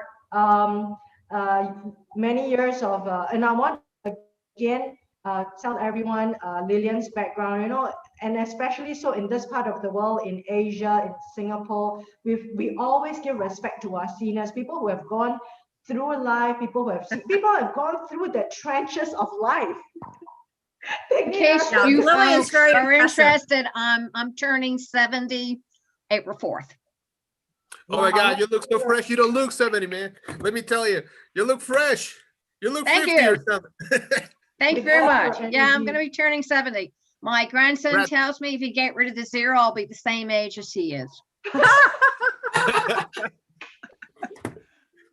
No, I will echo what the previous host said. Take a leap of faith and give yourself permission. Give yourself the permission. Yeah. You have to give yourself permission. I mean, I know it's difficult to do because you actually have to think about your choices and own it. Take responsibility. And I guess the most important lesson is learn to confront. Definitely. Yeah. If you don't like it, all I can tell you is go to the bathroom, take a drink of water, do a quick breath exercise, come out and put on your Joan of Arc armor and lance, shield, and then do it. Lillian, move forward. Move forward. Lillian, in these times when, all of us are in lockdown, which is such a strange time, right? All of us here, we're all on lockdowns. I mean, isolated, I should say. Lillian, is there some words of life that you could give us in terms of, going through this pandemic times? How should we all be armed with, going through the and then emerging from it? Your life. I think that you have to kind of look at it like a caterpillar going into hibernation before it turns into a butterfly. So right now, everybody's in their cocoons, doing their changes, hopefully. And when they emerge, they'll emerge into the light. Yeah. That's some great words. Yeah. That are Beautiful some great butterfly. words, let me tell you. Miguel, would you like to say anything? Well, here from my trenches in this beautiful but really bagged up country that is Mexico, I have to agree with all of you guys. I mean, and I believe I have said it before with Vicky. It was like this. Well, this is not a normal situation for anybody. Yes, we already know that. Okay, yes, pandemic is bad. Pandemic is sucks. Blah blah blah. We all know that. Okay, yes, that. Let's move forward. I imagine it more like imagine that this is round number 8 of a boxing fight, and you're in your corner receiving the words from your trainer. Hey, dude, remember? They don't understand anything what they say, but they look inspired, and the boxer like, yeah. I don't get what you're saying, but yes, I will. We're all trying to figure that out. That's what I was telling Vicky. We are all. Exactly. Is rich, poor, successful, not. We're all right now dealing with some kind of navigation through all of this. Yeah, it's like, for example, GPS is not working anymore, and then you have to figure it out. Okay, this is the map. Okay. Okay, the map says I'm here, I guess, because I see this little mark here, and then I have to move in. Basically, well, maybe you have to go a little back to basics. Taking from what Miss Lillian said just a moment ago. Okay, yeah, maybe getting a little bit rid of technology and able to do some things, because for other things, it's gonna be a little bit necessary. But that's not the point. The point is, as I have said it before with Vicky, we have to evolve from this. It's not only to be in the cocoon, it's also to be able to say, okay, life is putting some real hard smashes on my face right now. Yeah. You have to be able But to you know what? I told Miguel, Vicky, the common saying for that is life is a bitch, and then Oh, she yeah. has puppies. Definitely. So you have to But deal right with now, the I puppies. think all around the world, whereas before people were so much into themselves, but all around the world, I think that no matter where we come from, if we look at each other as people, we see that we are willing to help each other succeed. We've all humbled, and this humbleness is going to last a long time. Whereas you can have an earthquake, a tsunami, or something that's devastation, and for a few We days, know those things here. you're We going to know a go couple of through those the things here in emotions Mexico. and bounce back to normalcy and forget about what happened. The bad character in all of us comes back to life. This time around, this is something different because everyone around the world can relate to it. And we Definitely. all are going through something, and we're all cracked, and we all have to find out how to put our business life together, our personal life. And you know what? It doesn't even need to be said. We just all know that someone is going through something, and helping each other out this time around. So that's why I'm saying, you can rebuild and you can become successful, whatever that may be to you. And out there Also, in the street, people want to help each other. I believe also changing the perspective, sometimes changing a little bit the point of view, because something like this, it makes you reevaluate a couple of things that, okay, they were working before, but maybe not anymore. I mean, it's a different world right now. Yeah.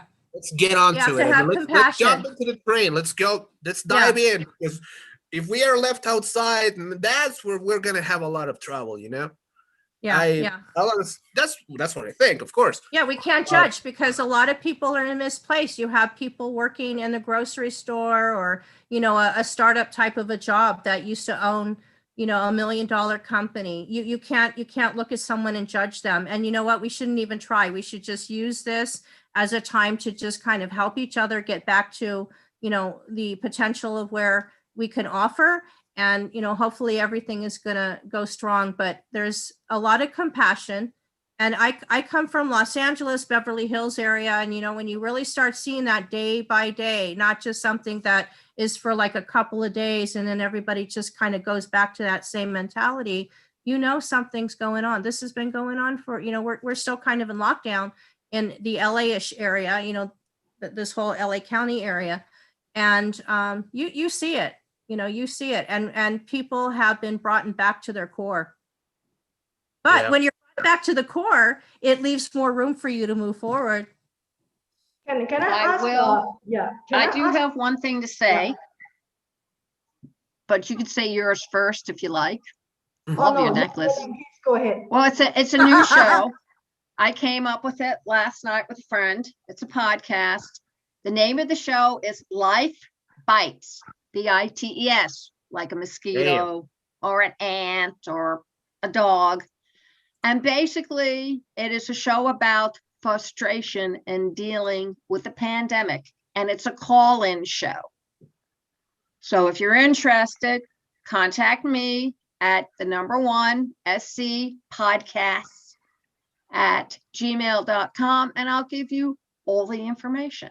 But this is your chance to let it all out, folks, so that when you are finally emptied of your frustration, you will feel lighter than air and float off to your next mishap.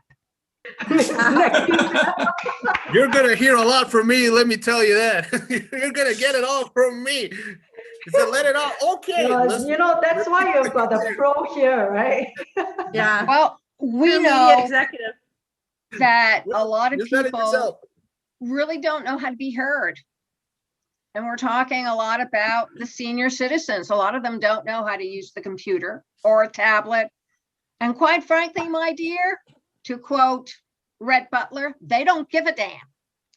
Oh, yeah. Because they're quite content not to have a cell phone or a smartphone or a tablet. And these are the very people who really need to reach out. And then you have kids my grandson's age who are in elementary school, and it's killing them socially. These kids want their friends around. Now, he has two older sisters. They're 14, they're twins. They're in their own teenager world. So they're not really being bothered by the pandemic because they finally got permission from mom and dad to use their tablets for more than, 20 minutes. But for the little one, it really is very difficult. And they don't really have a place to let it all hang out. And I got to tell you, even 7-year-olds have felt the isolation, even though they may live in a large house with a backyard, because they know they can't see their friends. And so a lot of parents are dealing with their kids' frustrations and unhappiness. And I'm hoping that this show will be cathartic for them to get whatever bothering them for the moment off their chest so they can suit up and tackle the next dragon that comes along. I should let you know I'm an author. That's why my words are so good. Yeah, fantastic. Thank you, Lily. I would like to bring everyone to Singapore. Singapore has got a very a scenario that Singapore is like opening up. Ming Song, would you like to highlight that to our guests from different parts of the world, Mexico and America, about the situation in Singapore? So I think we're in a very privileged situation right now. Most of our things are getting back to normalcy in a way. We are opening up large-scale events in a very calibrated manner, and we are hoping to host important delegates and stuff like that over here. We see people going out on the streets, in the malls, and having activities, although well within a limited group of 8. But I think we are very privileged over here, and I'll be really happy to host you guys here whenever we can. I'm looking at you, Miguel. I am going to hold you to your word. Bro. Yeah, I got your words, man. I'm going to hold you to your word. No, he can do it because he's got 16 full-time paid staff. No, this guy's a millionaire, so you don't worry. Millionaire? And Ming Song, could you let people know? Could you let our guests here also know, for you to conduct your physical activities, how difficult or easier it is, even like in social distancing times and even with the mask and everything? How difficult or easy are you doing your business? Right. I think business cost has gone up, obviously, because of the need to have social distancing, and filming crew has reduced, so we need to do more with less. In fact, last Thursday, I was just on an event that is catered to about 50 packs of C-suites attending an important event. So there's nothing that face-to-face experience can replace. Although we are here in a Zoom call, if we get to meet each other in person, it's just different. That kind of connection would just be a lot deeper. Yeah, just looking at and gazing at each other's eyes, I guess. So it's totally different. It's difficult, but I think the situation over here, at least in Singapore, is showing signs of progress, and is optimistic how the rest of the world will soon be able to recover, I hope. Yeah, I mean, I hope that if Singapore is some case study that holds hope for the world, and how to open up. I mean, I pray every day. I do pray every day. I pray for the world. I pray for all nations that God have mercy, and God will really restore normalcy. Jessica, is there any? Let's go into the final stretch of 5 minutes. Anybody? Jessica, Lillian, Miguel, Ming Song, tell us about your life, tell us about your hopes. What do you want to see in post-pandemic 20, at the end of 2021 or in 2022? Anybody? Jessica? I'll take up the whole 5 minutes. Tell us everything. Tell us all the 5 minutes. It's okay. I just hope that, you know, unfortunately, it takes a catastrophe or a disaster or something like this to get people back to their core and start looking back into their lives and regressing a little bit in order to move forward. When things like this happen, it tends to give other people who didn't have it more opportunity to do what they would like to do. And I just am very, very excited to see what 2021 is going to continue to bring, because obviously, because of the pandemic, it's created a very difficult 2020.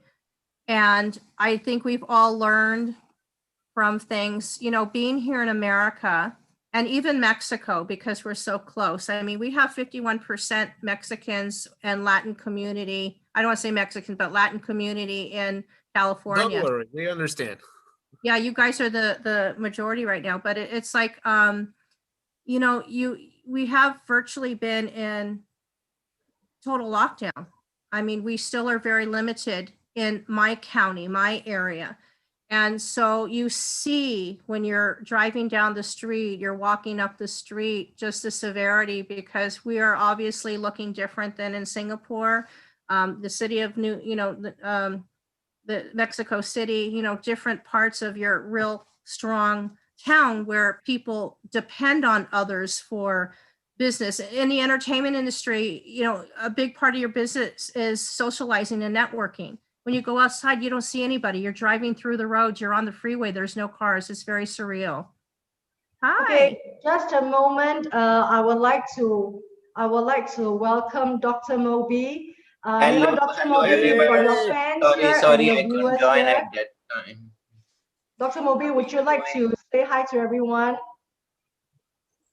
Hello, how are you doing? Welcome to Singapore. My God. Thank you. Yeah, that sounds big. Yeah, Dr. Moby, I just want to continue where all of us have left off. A couple of things. Jessica, she is one of our newest team members here. Her show, she's going to launch her Jessica Dawn Russell show. She's a serial entrepreneur focused on Hollywood and entertainment. And then Lillian, you know her. And then Ming Song is a Singapore director, producer for his company, Media Shop Productions.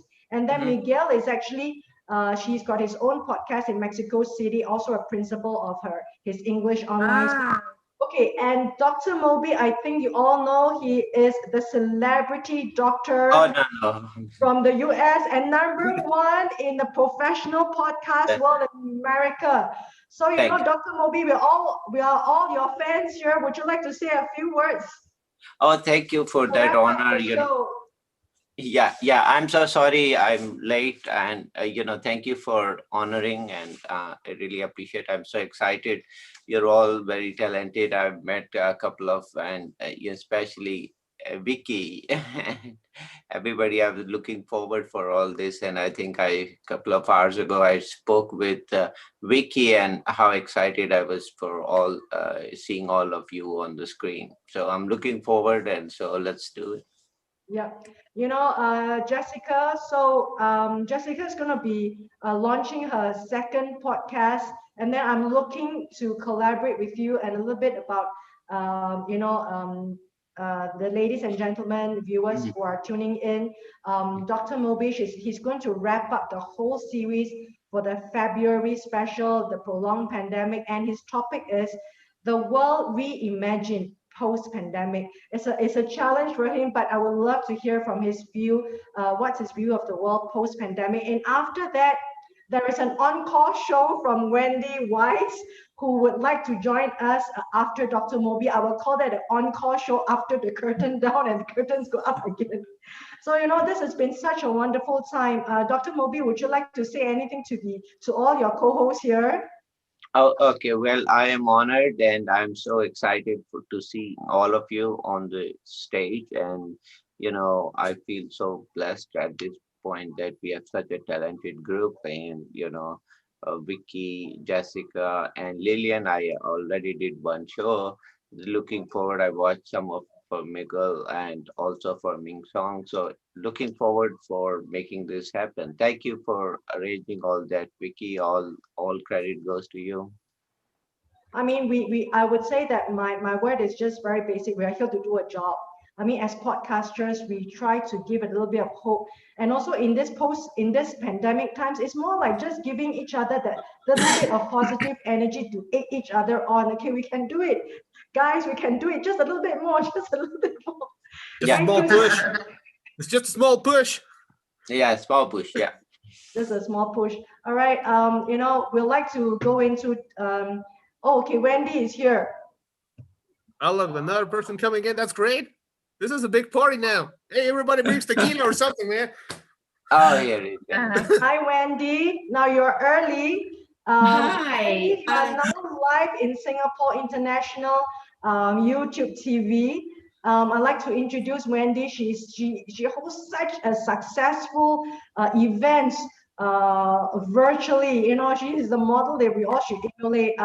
She's the founder of Speakers and Coaches Networking Society, and Dr. Moby is going to wrap up the February special, and then we're going to have an encore show with Wendy. Wendy, would you like to say hi to all your co-hosts? Hi, everyone. It's such an honor, truly, to be here today. Thank you for that very kind introduction, and I look forward to being on your show. Yeah. So, Wendy, I'll meet you half an hour from now because we're going to dive into with Dr. Moby. I'll meet you half an hour from now. Okay, Ladies perfect. So I'll sign off and then back on. Jump in to say a goodbye. Okay, see you all soon. Hey, Vicky, should I log off? No. I will. Why are you putting everyone away? Let everybody stay. I'm going to have a final countdown show for the closing act of Dr. Moby. Let's give everyone a round of applause. Thank you. That's good, boy. Have a great show. Yeah, I'm going to see you guys in collaboration after February. Bye. Till then, see you. All right.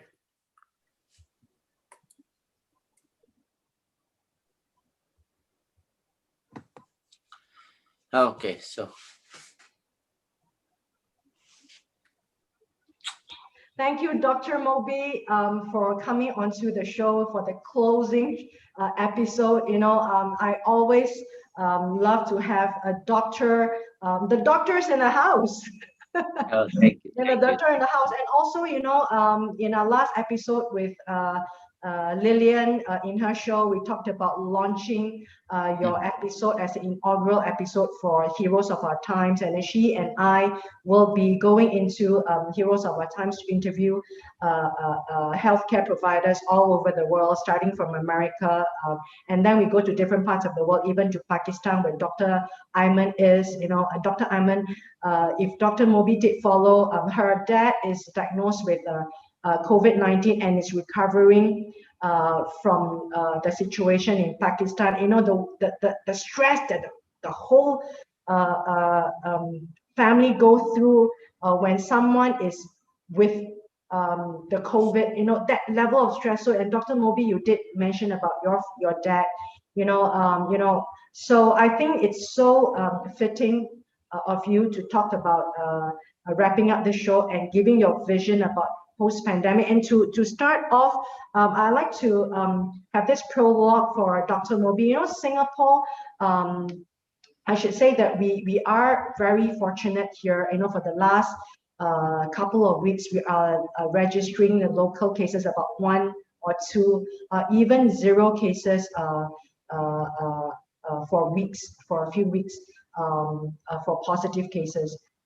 And also at the same time, Singapore is trying to open up the economy. A little island like Singapore, we depend on transactional, transportational people crossing around the world for the existence of Singapore. That's how Singapore exists from the very first day. It's an entrepot.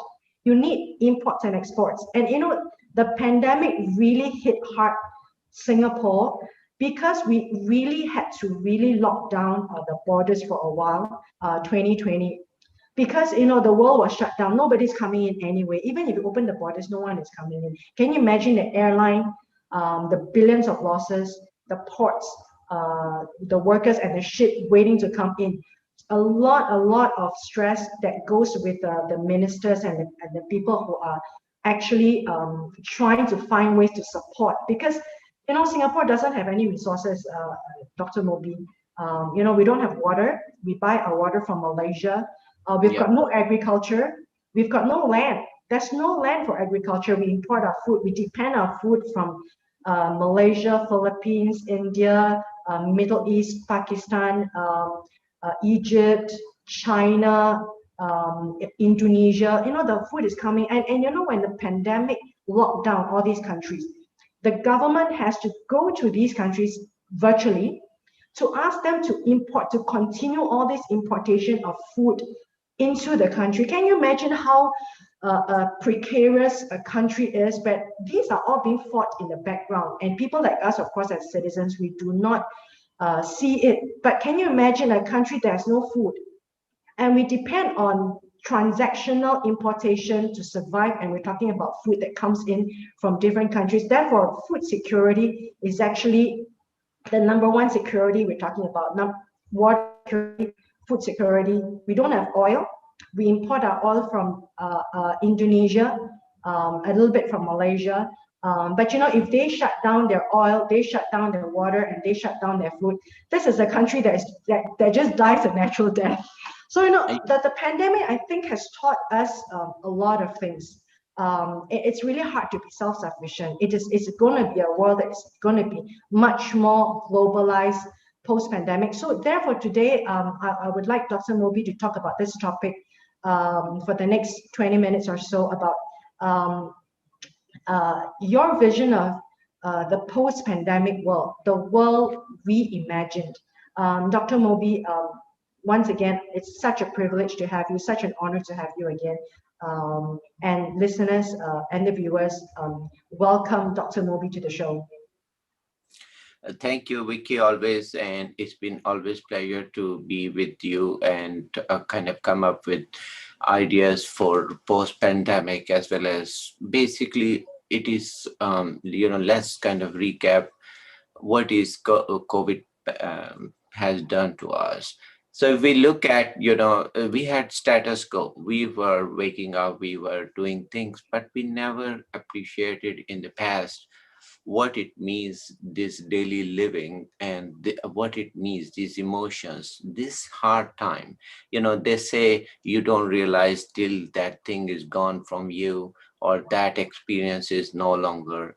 And like you said, Singapore imports water, Singapore imports this food, but nobody ever looked deeply into that value of everything till COVID hit. And then we all felt that, there were so many blessings left and right of us, and we never ever appreciated that. So that is what happens, and that is what we call life. Life is where, life keeps on going, but we never appreciate that part of the life, till we have a difficult situation. And with this difficult situation, and in the past, if we look at, people had Black Plague, and we had world wars, we had also, Holocaust, and we had a lot of disaster to humankind.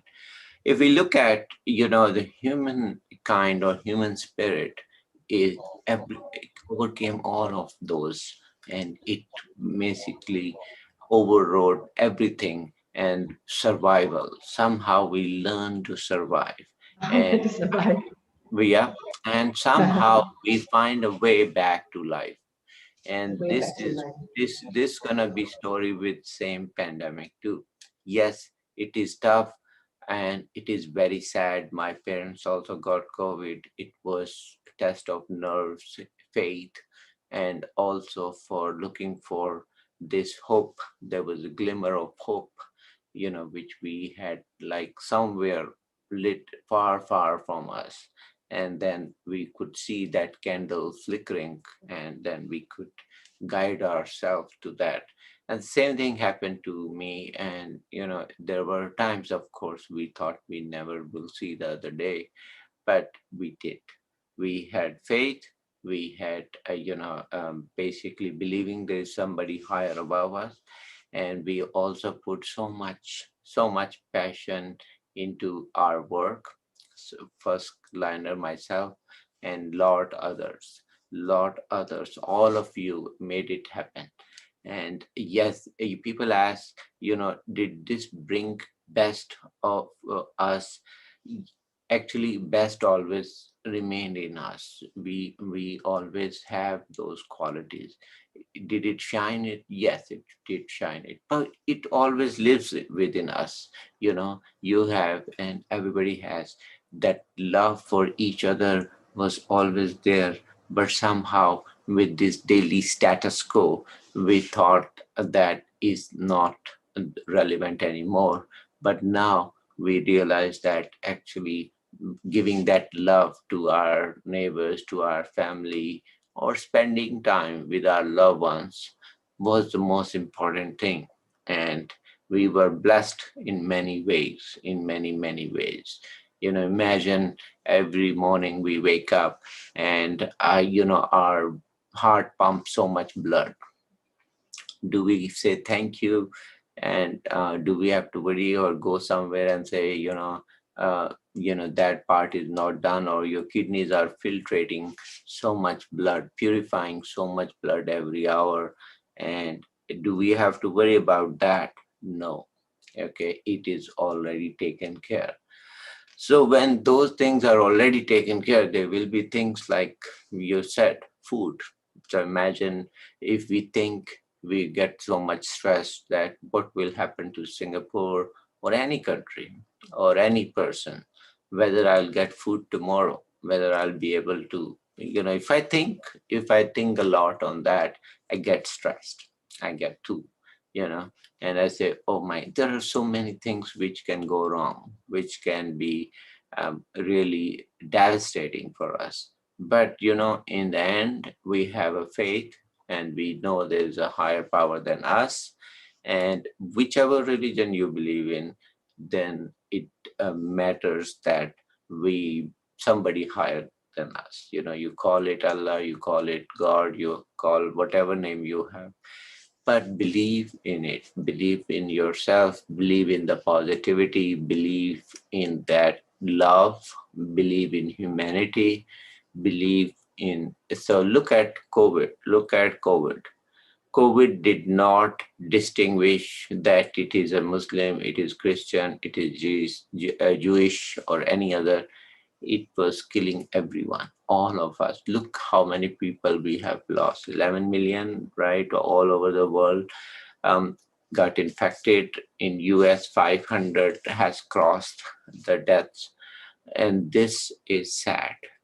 Whenever we will look back, do we want to remember those figures, or do we want to remember that it was a triumph of humanity with love, with hope, and with actually care for each other? So I think we want to rather err on that side. It has taught us a lot of things. It has taught us that in the end, what matters the most is your family, your health, and also your spreading of great message, irrespective whatever you believe in, whether you're black, white, Christian, Buddhist, doesn't matter. Patient who is lying with COVID, it does not care which religion you belong to, who you call to. Do you believe in helping each other? That's what matters. That's what matters. It does not. A sad thing was this could have been prevented in much on the scale level. We could have done differently, but hindsight is always perfect. So I would not go into more of that, but it is still we can help each other. We can continue to, and other thing is also important is don't forget people who are less fortunate, and those people who are not going to get, they're not as rich as US is, or not rich as any other country. They might not get vaccines, but I think everybody needs to be vaccinated if we want to get rid of this pandemic. We cannot get rid of pandemic if we don't help everyone. This world is a different place and was always a one place. It's a one world for everyone. Yes, there are less fortunate than other people, but in the end, if we don't help each other and if we don't care about them, this is not going to go away. It's going to hide somewhere, which in these other parts of the world, and it's going to come back. Okay. So bottom line is message is we have to help each other. People who are less fortunate, we have to give them vaccines. We have to take care of them. Yes, you can certainly agree and disagree on the way we help, but remember, in the end, if we still change, if we don't correct ourselves, if we don't improve ourselves, I don't see that pandemic going away completely. So, and then this will be again a prolonging the pandemic, prolonging of our misery. So, help, everybody should pitch in, everybody should help, wear your mask still. Those days will come, those days not far, and that we'll be all hugging each other, we'll be touching, we will be eating together, we'll be having fun. But before that, you know, do not lose hope. Keep working on what you are doing and keep believing and spreading the love.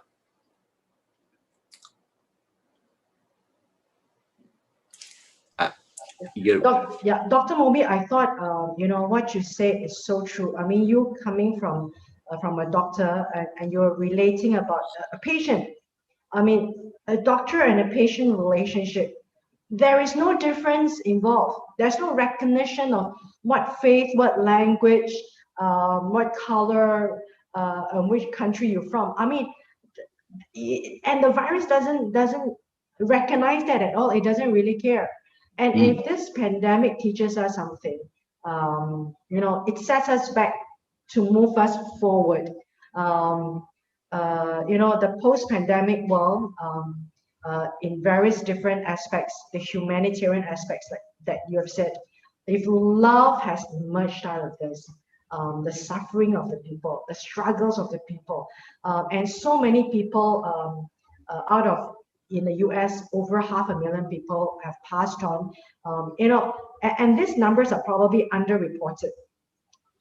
People who are triggered from COVID-19 also, like in Singapore, it is not registered as a COVID-19 case. So I'm talking about families who are hit hard. And we're talking about in the world right now, 11 million that have passed on. We're talking about 11 million families who have been hit hard, plus unknown, undetected, and unreported cases. This is such a huge thing in the world, and if we have not tried to understand and evolve from it, like what Dr. Moby says, the relationship between a doctor and a patient, if we can bring this out into the world, that people can replicate up between human beings, I think the world is going to be a much different place, Dr. Moby. Yeah, absolutely, absolutely. For us, sad thing is that we still seeing some of the now I see definitely people are more serious and taking COVID seriously, which is great. I think they can still do a better job of avoiding things, which they don't have to, and taking, part in mostly wearing mask and distant activities. and loving each other in either at least making phone calls and feeding needy one, poor one, and making sure everybody gets some food. And those are those are such important things. Can we still part of it, and we can still help each other. For me, anybody who is sick with COVID, when we see them, when we feel their pain, that they are just struggling to breathe, they are struggling to looking for their breath. And this is it can be really eye-opening for the family, that they always neglected that health. They always neglected that care for each other. They would do for everything else but for themselves. So this is where it is important. And in the end, it doesn't matter you're black, white, or whatever religion you believe in. Humanity prevails, love for each other prevails. And that's what this virus has taught us. I think with time, those values tend to kind of lessen, and we forget what is the most important part, what we call life. What life is. Life is nothing but love, and relationship for each other has to be stronger. And that's what life should be. And that's what the life real meaning. It is not about one religion. It's not about one race. It's not about So anything much else. bigger than that. Yeah. Yeah. Dr. Moby, just to take another a few minutes from you, in a post-pandemic world, is there any discussion in the medical sector right now where you are? When will the vaccination um, uh, will return to some form of normalcy for the world? At which point of the vaccination of the world, at what percentage and what point in time, how many months will take before the world sees some form of normalcy, like opening up of the borders, opening up of the places. So many countries right now, the borders are still closed. Like in Europe, the borders are closed. Yeah, and that is a good question. So this could have been achieved way faster. I think the vaccines are rolled out right now in Israel and US. In US, we are already seeing a decline in hospitalization. So we have hit 50,000, 50,000, I guess, vaccines, or 50 million, sorry, 50 million vaccines already. And then the hospitalization is showing a decline. This is really great. I think once we hit 140 million or 100, probably will be back to normal. Um, uh, my guess is even 100, 100 million. So you will see there is a big change. There's a big I change. see. Yeah. So I think overall they say at least 70% has to be immunized, to achieve that goal. Herd immunity.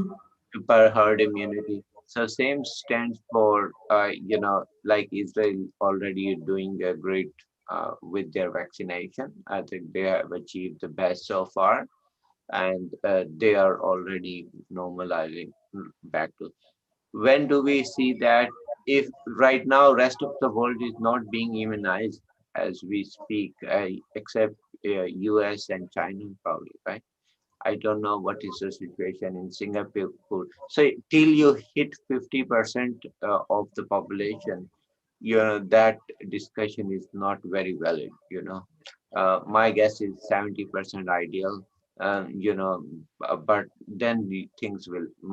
If we go this speed, probably it'll be end of this year.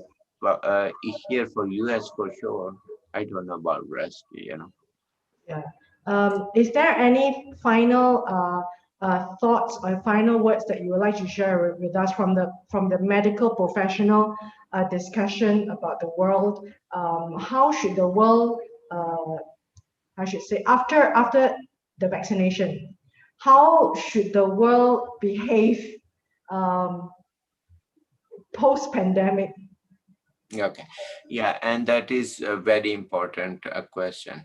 The lessons learned from pandemic is going to be lifelong. I am afraid people, down the road, a few years, will kind of forget about this pain, and then they will probably again go back to their normal, what they used to do.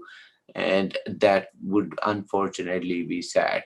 Okay. First of all, for the medical, I would say, salute to everyone who is seeing patient and helping, and also first responders who are running ambulances, nurses who are working day and night, and to make sure, and people who are even cleaning the beds and the hospitals, and working day and night, and making sure that everybody is treated.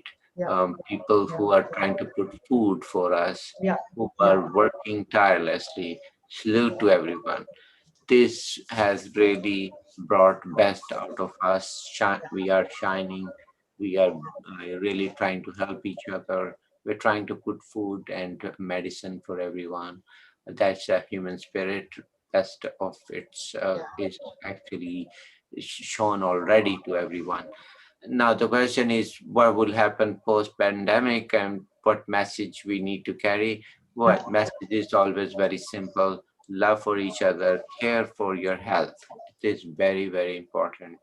This pandemic actually proved that again, that some of the biggest risk factors for complication are weight, as well as your medical issues. So if you have high blood pressure, and you had a lot of immune problems, and obesity is unfortunately one of them, which would actually cause a lot of problems. So it seems, by the way, stands for medical profession. This has again highlighted a lot of doctors as well as medical professionals lost their life. And first, we want to also pray for those departed souls. Every family loss is our loss, and we feel that pain. We feel in our heart, and we pray that you are at a better place. So, and rest in peace. We definitely pray for that. And for all of you, and words cannot describe the pain we went through. There is no pain worse than this one. And who imagined 2 years ago that we had to go as a world, this kind of problem?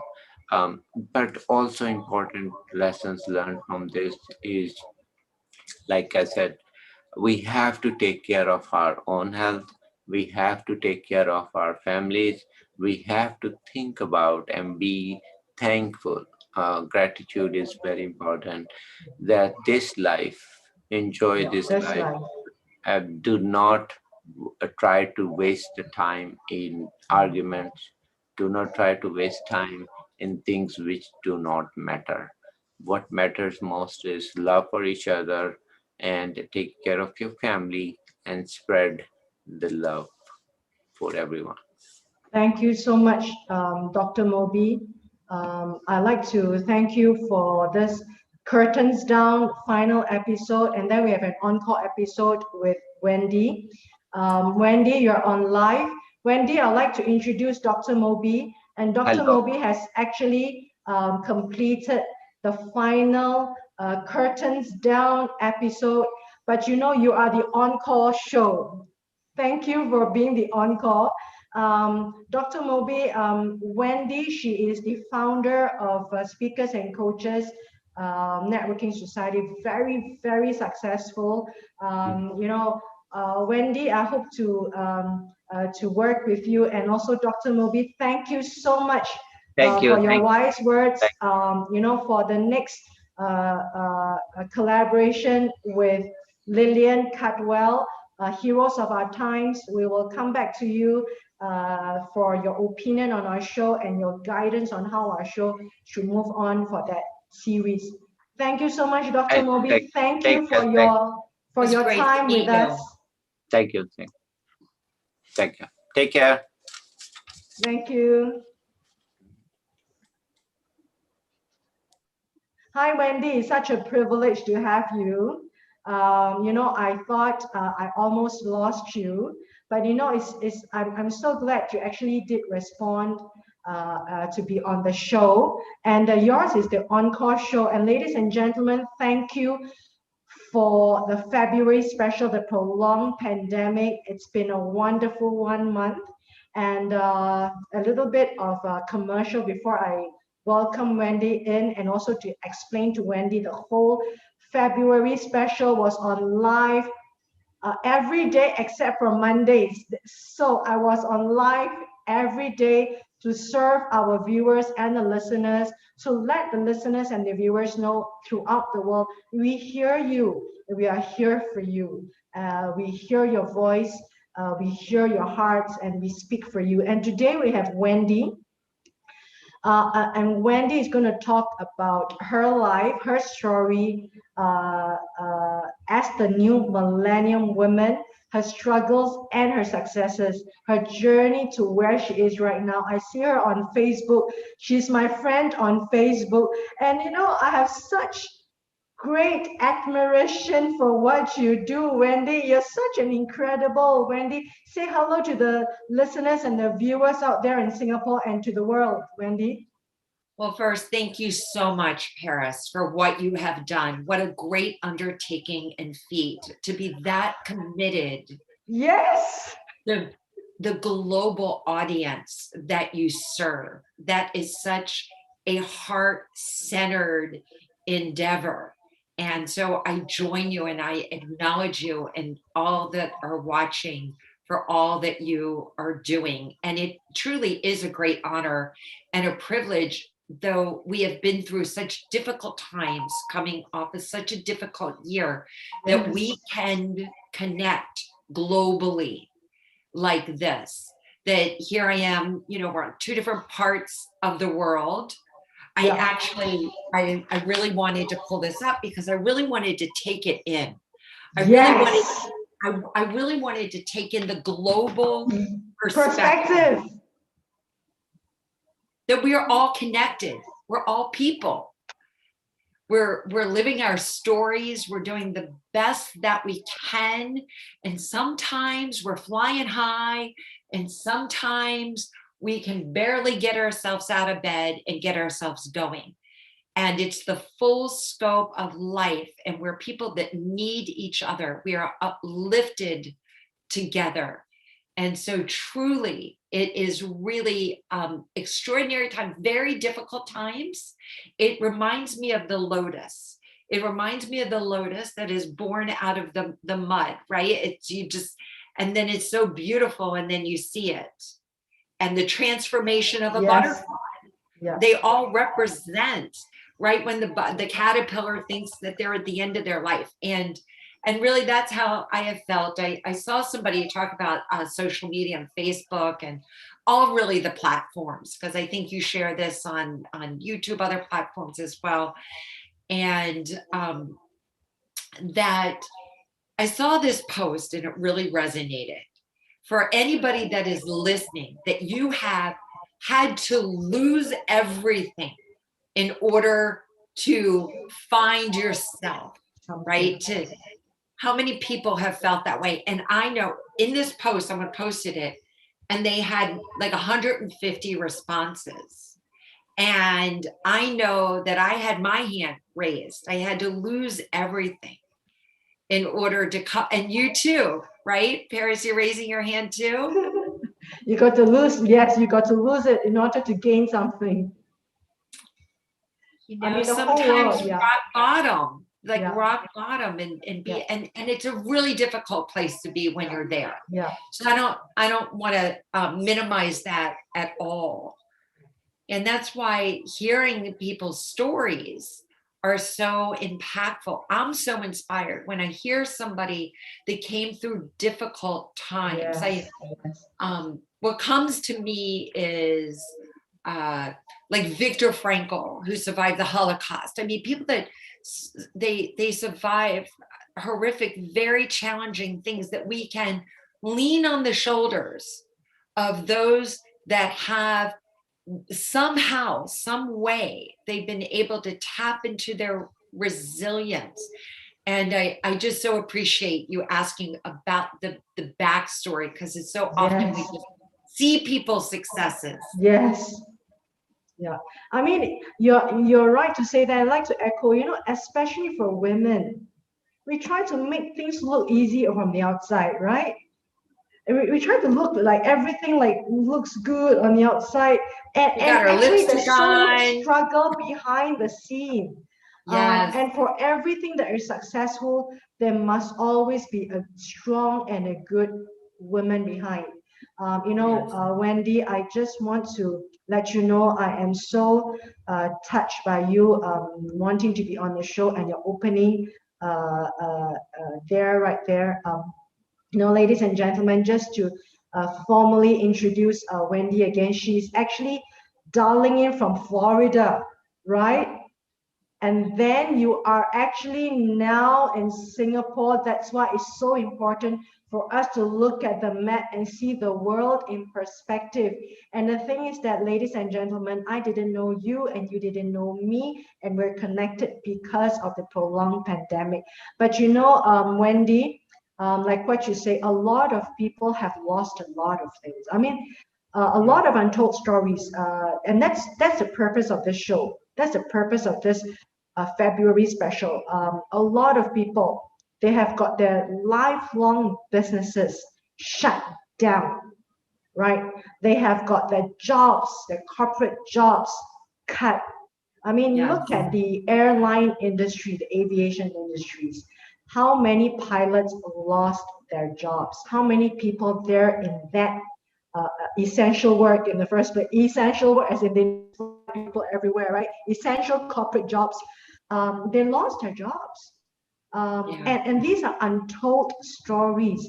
And hopefully, with what's going on right now, things are getting better in the US, things are getting better in certain parts of the world because of vaccines. Whether you believe in it or not, it seems that this is the only way to go forward. Hopefully by the end of 2021, we all will emerge wiser, stronger, and much more tender-hearted. I can see you are a person with so much tender heart and such a tender soul. Tell us about you, Wendy. I can see you as a very successful woman in Facebook. You have crossed that frontier. Clubhouse, so many projects that you have done. It's so amazing, ladies and gentlemen. Ladies and gentlemen, you got to check this woman out. I mean, it's like, she is some woman. Thank you. Yeah. Thank you. Yeah. And I want to start by saying it's baby steps. Yeah. And small baby steps, just consistently. My motto has always been to just focus on learning something or improving some way, 1%, just 1%, and be gentle with yourself and just moving forward, right? Yeah. Because we can take on too much. Yeah. And then we can't sustain it. So I'm really passionate. I come from the pharmaceutical industry. So we moved around a lot. And I was one of the first, like, since there's been others that went to college.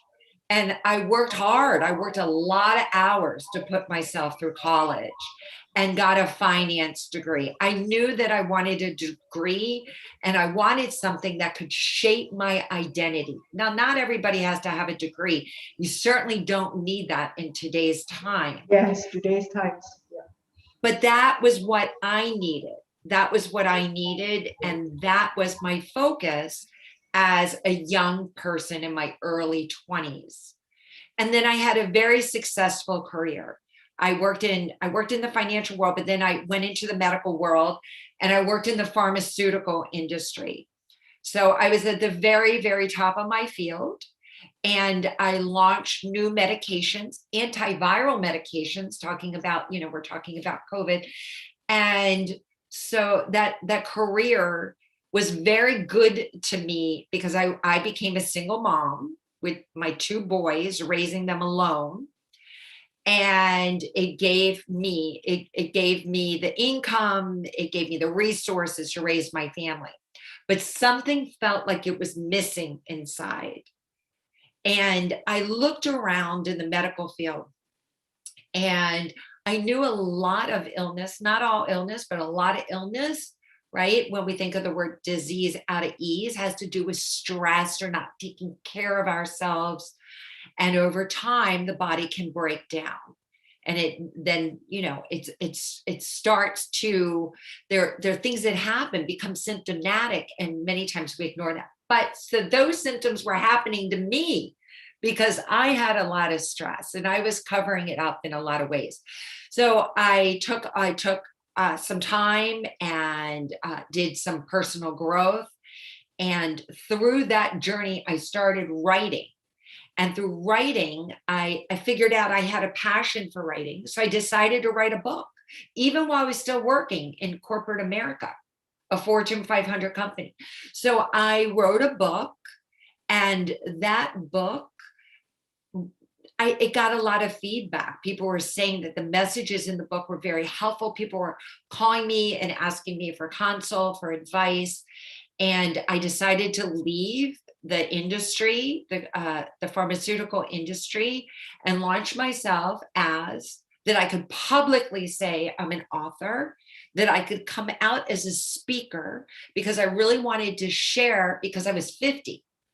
So I was 50 years old when all this was happening, that it's never too late to rediscover or born a new dream, to discover a dream. I did not have this dream because I didn't really allow a dream.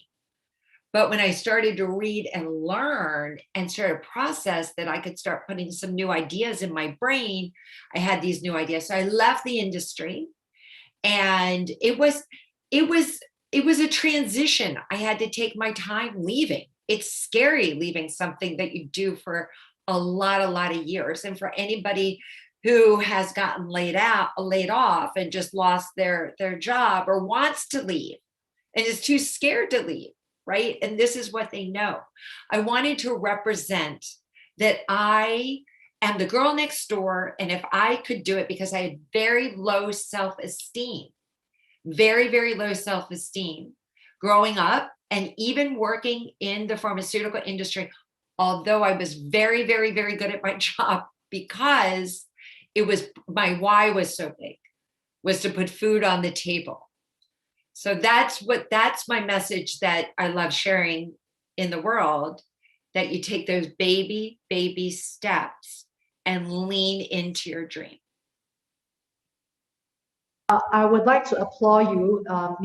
Number one, being a single mom in a modern world is so difficult. We're not talking about those times in a farmland, in the peasants, where you have the whole village to take care of them, right? You're talking about a modern woman who's trying to chart her a direction in a job, and then you've got kids. You need to educate them, because the world is a very confusing place right now with children. Tell us about that time. I'm very sure that being a single mom with children and trying to find your way, even in that career, must have been tough. I mean, yes, it must have been financially tough, but physiologically, getting everything, food on the table, getting the kids to school, driving them, making sure they sit down, have their food, have their nutrition, and you finishing your job, and you having your sleep, and you taking your time off, and you not even taking your time to sleep. I mean, I can't even imagine it being a single woman right now is difficult. Tell us that phase of your life, and emerging from that should be a book. Well, I would tell you that I cried myself to sleep a lot, and it was challenging. But then I looked at their faces, and their faces gave me the fuel. But yes, I was very tired. I was very tired. And I was filled with a lot of anxiety. And that was just part of my day-to-day life. I knew the hustle. I knew that I had to hustle. I had to grab these two boys And I just had to keep going through the motion. And love is a very powerful elixir.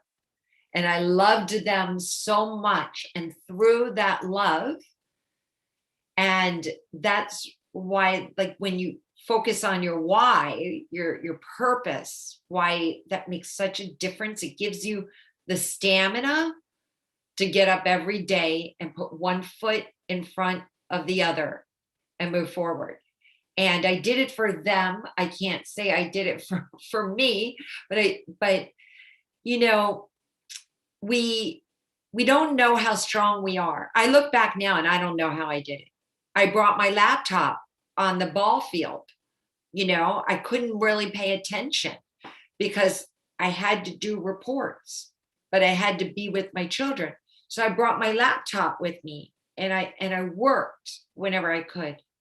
And was I always present with them? No, because, you know, we have to multitask to do a few things, but you bring up some really great points. And then you find some role models that other women, and you find, or men as well, that can be uplifters and encouragers. The encouragers, we need people. Encourages. We need these people. We need them to say, you can do it. And I think that's probably why I'm so passionate about telling people that they can stand out online and they can impact more people and they can build an email list if they want to be an entrepreneur. They can. You just start, and then you just one day at a time, and you just think of it like, how can I learn, and how can I grow, and how can I be the best mom or person or entrepreneur? It doesn't matter. How can I be the best person just this 24 hours? We all have 1,440 minutes every day. And minute by minute, we can, when we remind ourselves, and sometimes we just, you know, we also need a reset as well. So I have to throw that in there. Okay, so I would like to rewind and go a little bit slower for the listener and the viewers, and also for me as like a listener. As a woman, right? You've got your 2 kids, and then you've got your own personal needs, your own space, getting the reset, getting the, you know, just getting the reset button for the day or the time, the me time, right? And yet you've got all these priorities that you're doing it for your children. My question is, how do you prioritize? How do you find that balancing of the me time, etc.? And number 2, there's a lot of love, right, for the children, etc. Give me something more generic. Where do you find the source of the energy? Because you seem to have a lot of energy to move like boom, boom, boom. Being your best for the 24 hours, but there must be a source, right, Wendy? Yes. So these 2 questions. I'm glad that you're asking to break it down. So it begins in the morning. Now I had to learn this. I did not know this. So the old me got out of bed, ran and brushed my teeth, and ran down to start making breakfast. But then the newer version of me, the in-between stage, was laying in bed for 60 seconds and setting intention for the day. And my intention wasn't to soar, by the way. My intention in the beginning was just not to feel like I felt so much struggle, like to be able to release and let go of feeling that much pain and struggle and angst. So I just would lay there for a minute, just 1 minute, and say, thank you for this new day. And whatever your belief system is, the life force, whatever that is for you. The heart of Thanksgiving. The heart of Thanksgiving. And just recognizing that you woke up. So Yes. you already won. You already won your day. Wow. That's powerful. That's power right there, ladies and gentlemen. And you come up every morning to do that. And I see in your Facebook, you go for your walks. You try to. I think you try to reset.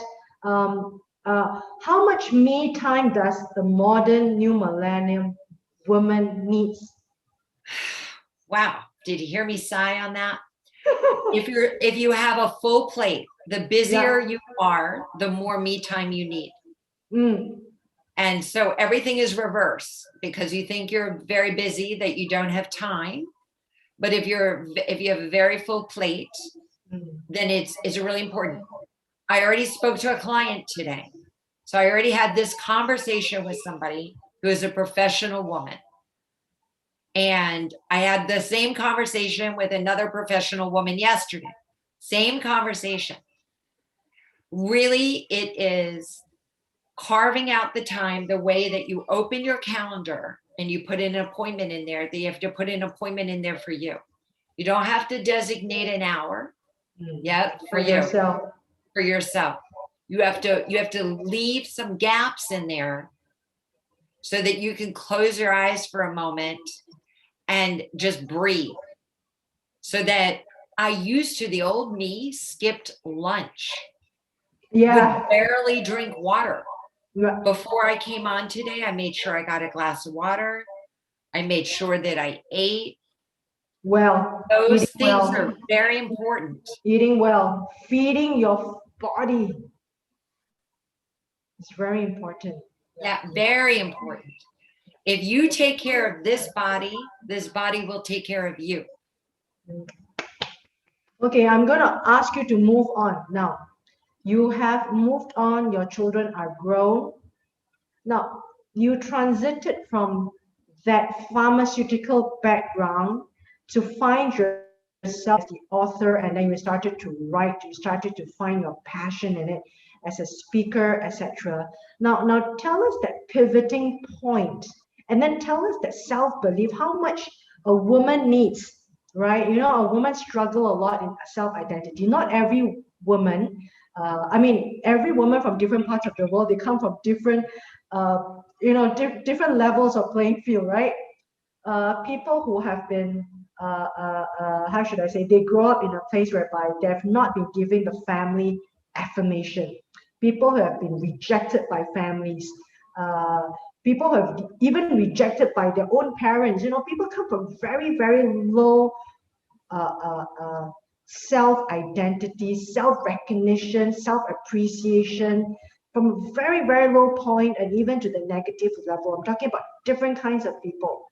So for that, at a low level, how does anyone come from a low level to come to a point whereby they start trying to recognize themselves, giving themselves the self-affirmation, the self-worth, and building up the self ego and self-esteem? I think this is always my thing in my shows. If you look at my pre-pandemic episodes, it's about women trying to find their own self-esteem, their own self-worth, when the world seems to deny them of that, and not looking to the world for self-affirmation. How does one go from there to that level? Well, modeling is really important. Modeling. So someone sees you and then you talk about your struggle. And then if you see it in somebody else, if you see somebody who's very famous, there are too many steps ahead of you to be able to figure out the roadmap, the path that they took. So if you have somebody that's a few steps ahead, that's why I run this group, speakers and coaches. Many of them are authors. And because whoever's done the work, they want to go back and bring somebody else with them. So they're going to write about it. They're going to share their story. They're going to have a podcast about it. So you find somebody who's just a couple steps, who is willing to peel back the curtain. That was very, very, very important. And forgiving yourself. Forgiveness is a forgiving. Yes. Is a very forgiveness because we start to layer all this emotional, it's Baggages. unrest, because we take on the energy. If we had difficulties with our parents, if we had difficulties with family and our community, relationships. So you start to actually at least like yourself. This was very hard. Like yourself, yes. Like yourself. So Yes. you may have to forgive yourself for judging or mistakes, what you consider to be a mistake that really, is learning, but we judge ourselves. So if we can start by saying, I'm going to learn to like myself. Yeah, I think that's one of the key pieces of women is to own their worth. That you were created in love. Every single solitary baby, every baby in Singapore, every baby in Florida, every baby came into the world as pure love and worthy of love. Worthy of, well said, worthy of love. Worthy of love. Well said. And if we can start affirming, we don't have to say like, I love myself, I'm this and that. We can just say I'm worthy of love. And then if we hear ourselves that we can barely say it, then we can work on being able to speak it so that we can speak just out loud to ourselves. How do you do that, for example? I recommend a couple things. Step one would be to write it down. That's like the easiest. To write it down, to write down a few words. Just write down. Yeah. I'm trying to believe in myself. You don't have to say I believe in I'm trying to believe in myself. Start where you are. I always like to say, I wish, I choose, I am. So I wish I could believe in myself. Just start with truth. Wow. I wish I could believe in myself. I wish. Yeah. And then the next step is I choose to believe in myself. I choose it. I don't know how, but I choose to believe in myself. And then when you can start to feel moments of feeling empowered, then you can say, I am feeling empowered in this moment. Yeah. I am beginning to acknowledge my worth. You don't have to say I am worthy if you don't feel it yet. Yeah. I'm beginning to feel my self-worth. And I would start with that. I would start with that, writing it down. And then the next step is to say it out loud. I would do things claiming it from the universe. Even if you go in your closet, you don't want anybody to hear. Even if you're doing it secretly in your car, like do it in your. You don't have to tell anybody. Don't tell anybody. Just do it. Don't tell anybody. It's your secret between you, yourself, and you. You are just claiming it from the universe. Wonderful, wonderful. One more thing, Wendy, because it's so important to have you in our show. And for the 30 minutes that you've shared, but I would like to take you on for another 10 minutes now. Wendy, when someone is broken, I'm sure a lot of women have been broken before. And I do have girlfriends who are broken, right?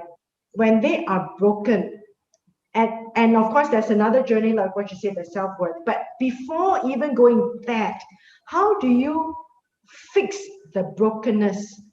How does a woman fix a brokenness herself? Oh, okay. So I can only talk from my experience and those that initially I was a health and wellness coach. So initially when I first launched my practice 12 years ago, that's what I did. Then I transitioned into business coaching for entrepreneurs. Yes. During that stage and remembering so clearly that I felt broken. Yeah. And so when you've had that experience, you have to, you really have to meet somebody where they are. And somebody else telling you what to do or how to feel doesn't necessarily really work. So the releasing and letting go component, and whether that is giving yourself permission, I think that's really important. Permission. Give yourself permission to feel what you feel. You have to feel it to heal it. Feel it to heal it. You have to feel the emotion. If it get help, and there's great videos on YouTube. There are resources. They're free resources. Back 12 years ago, I started creating all of these affirmations, and I wrote books about them, and had ebooks that I would send them out. So, you just start by beginning to release the story that you're broken. Acknowledge the story that I feel this way. And if it's possible, if it is possible for somebody that has felt broken too, maybe it's possible for me. Maybe it's possible for me. And just start thinking, maybe, just maybe I could change my story. Maybe. And then I do believe treat your life like it's an experiment, and that you are doing research, and you're like wearing a lab coat, and you're doing an experiment on you. It has no downside. You already feel No downside. negativity. You already feel this negativity. I like If the it way you doesn't say work- it. No downside to it. If it doesn't work, it doesn't work. But experiment with you. Yeah, experiment. Experiment with you. It's just tell yourself, experiment, and then there's no downside. It's just finding out. Yeah. Wendy, for this show, the new Millennium Women, like you've gone through a lot, changing your life directions and charting it yourself. Can you say that right now it is what you have charted and you have arrived? Yeah. I could go into my closet right now Really? and show you the journals where I actually rewrote my story. I rewrote it. Yeah. And I didn't start in year one of writing this fabulous story. I just wrote for the very first time that was possible to actually change the direction of my life, so that I didn't struggle so much. That was my first story. Yeah. Then the next year, by the way, the year got better. I described myself like I was in quicksand, and I was going down in quicksand. And then the following year, I was like, I think I got out of the quicksand. I felt like I completely couldn't breathe. It was a little better, but I didn't shoot for the stars. I didn't have a big audacious goal. I just 1%. wanted to cope. Improving 1%. 1%. I just didn't want to go down. Yeah. So I wrote that story. And I do believe in writing your story as if you are a movie producer and you are putting yourself as the hero's journey. And the hero's journey in every show that you watch on TV, they show you the struggle, the challenge. We're always rooting for the underdog. Yeah. And you can write that story. And as you take your pen, as you begin to imagine, you start to awaken something. Like perhaps I'm not as stuck as I think I am. Because when you feel like you're stuck, I went to therapy for 2 years, and I told the therapist that I was completely stuck. And by the way, she took my money every week. I came back the following week because I was stuck, and she was like, she listened to me talk about it. And then what I had to figure it out. Like that didn't work for me. Just talking about it and regurgitating it and telling your friends, I'm stuck. And because you can't repeat the same story. Yeah. So you needed to rewrite. Now, do you physically write down, or is it kind of like a visualization? I read a lot of books about visualization. About that. No, I actually write it down. You really write it down. I don't know if my books are in my closet or downstairs, but I can look and see if one of my books is there. Yeah. You want me to look? How much does, next question. How much does motivational programs help you? Was it a self-search, or was it, listening to, like what you say, you did go to YouTube and all this? how much does that help? How much percentage was that actually lifted you up? You know, motivational talk, Anthony Robbins, Les Brown, and whomever you call it. Does that help? It helps a little bit, but it's a wiring problem. It's a mathematical and scientific issue, because there's something called neuroplasticity, and you need to actually rewire your brain. So if you just listen to motivational talks, they won't go deep enough. So you have to really go in there deep and remodel the brain, which that science has shown that you can do. And every time we up-level our life in any way or change our lives in any way, we're reshaping the way that we think, and we're remodeling our identity. And when we can keep hyper-focused, the motivational tape is good, but you also, it's smelling it, feeling it, tasting it, visualizing it, actually embodying it, getting uncomfortable and experimenting and doing things differently, surrounding yourself with different people. Yes. That if the 5 people that you've been around, those 5 people should be influencing you up, or, you know, and if they're not, they need to look for another 5 people. The group. Yes, yes. Are there any final sharing that you would like us to know? You know, there's so much points that you've given us, especially women listeners. You know, your journey has been dramatic. You know, I see that kind of the change of direction, and you actually plotted that graph. If you're going to draw that graph on a time scale, like the stock market, I believe you're going to go to like, I don't know, like Bitcoin. It should be like Bitcoin. It should be So like it's Bitcoin. always going up. Yeah. Would you like to share the last 3 to 5 minutes to wrap this up? Yeah, you know what? We'll do an exercise together, if that's okay.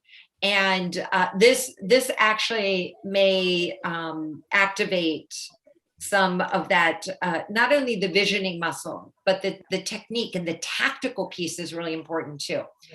So we have the ability through our imaging capacities to go forward. So we can go forward to December 31st, 2021. So we can say, it is December 31st, 2021, and this year has been such a transitional year, coming off of such a hard year, COVID 2020, that this year was also very challenging. Yet I was strong. Yet I was resilient. I woke up every morning and I incorporated a morning routine. I grew my relationships and I paid attention to the 5 people that I spend time with. I surrounded myself with the most empowering people. I connected with Paris London and watched her show and was so inspired. I connected with people online and developed incredible relationships, and I have grown in every area of my life. My health, my relationships, my business, my income. I didn't even know how I was going to increase my income, but the ideas and the creativity flowed. Wow. And little by little by little, I got energized. I wrote out my mission statement. I got really charged up and I made it happen. I took massive action. Massive actions. 2021. Massive actions. Ladies and gentlemen. That's the guru out there. That's the pro. Massive actions. Massive action. You know, Wendy, a few things for me to summarize that I always like to summarize for the listeners and the viewers, for them to take away, because your time is so special, so valuable, and the listeners and the viewers would like to take something away. And me, Lid, I learned so much from you. Number one, 1%. And I'm going to give everyone a challenge. Let's make it 10%.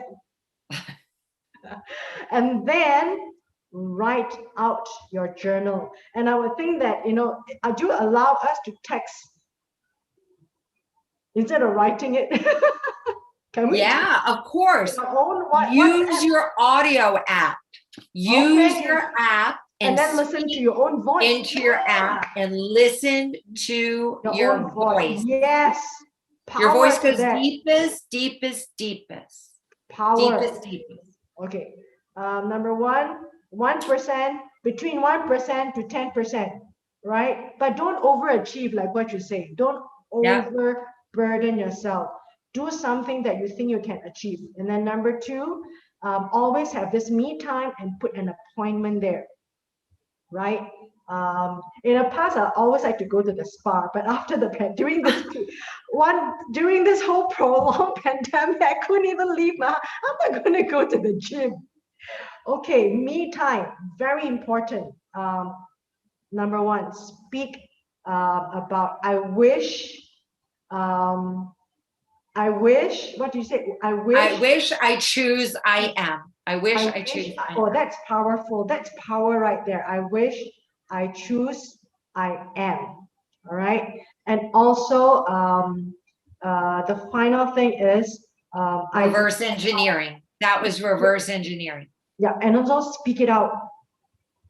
Speak it out to the closet, speak it out to yourself. I think like what you say, using the technology of saying it and then even listening to it, I think that's like really reinforcing to yourself the self-affirmation. I think it's so important. And also telling yourself 31st December 2021, what I have gone through, what I have achieved, the transformation. I think that's the vision.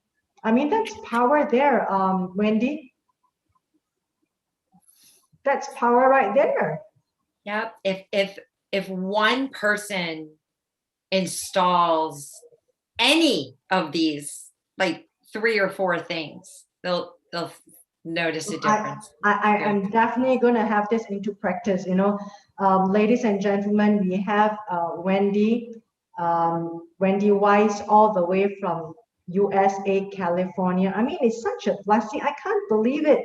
Wendy, I mean, you are right now transported, teleported virtually to Singapore. Welcome. And if I have not said that, let me now re-engineer my introduction. Welcome, Wendy, to Singapore. This is summer right now, and it's about 32 degrees Celsius out there, which means that you can actually literally put on your shorts. Oh yeah, but it's almost like Florida, right? Put on your shorts and you can put on your sportswear, your bikinis to go to the beach.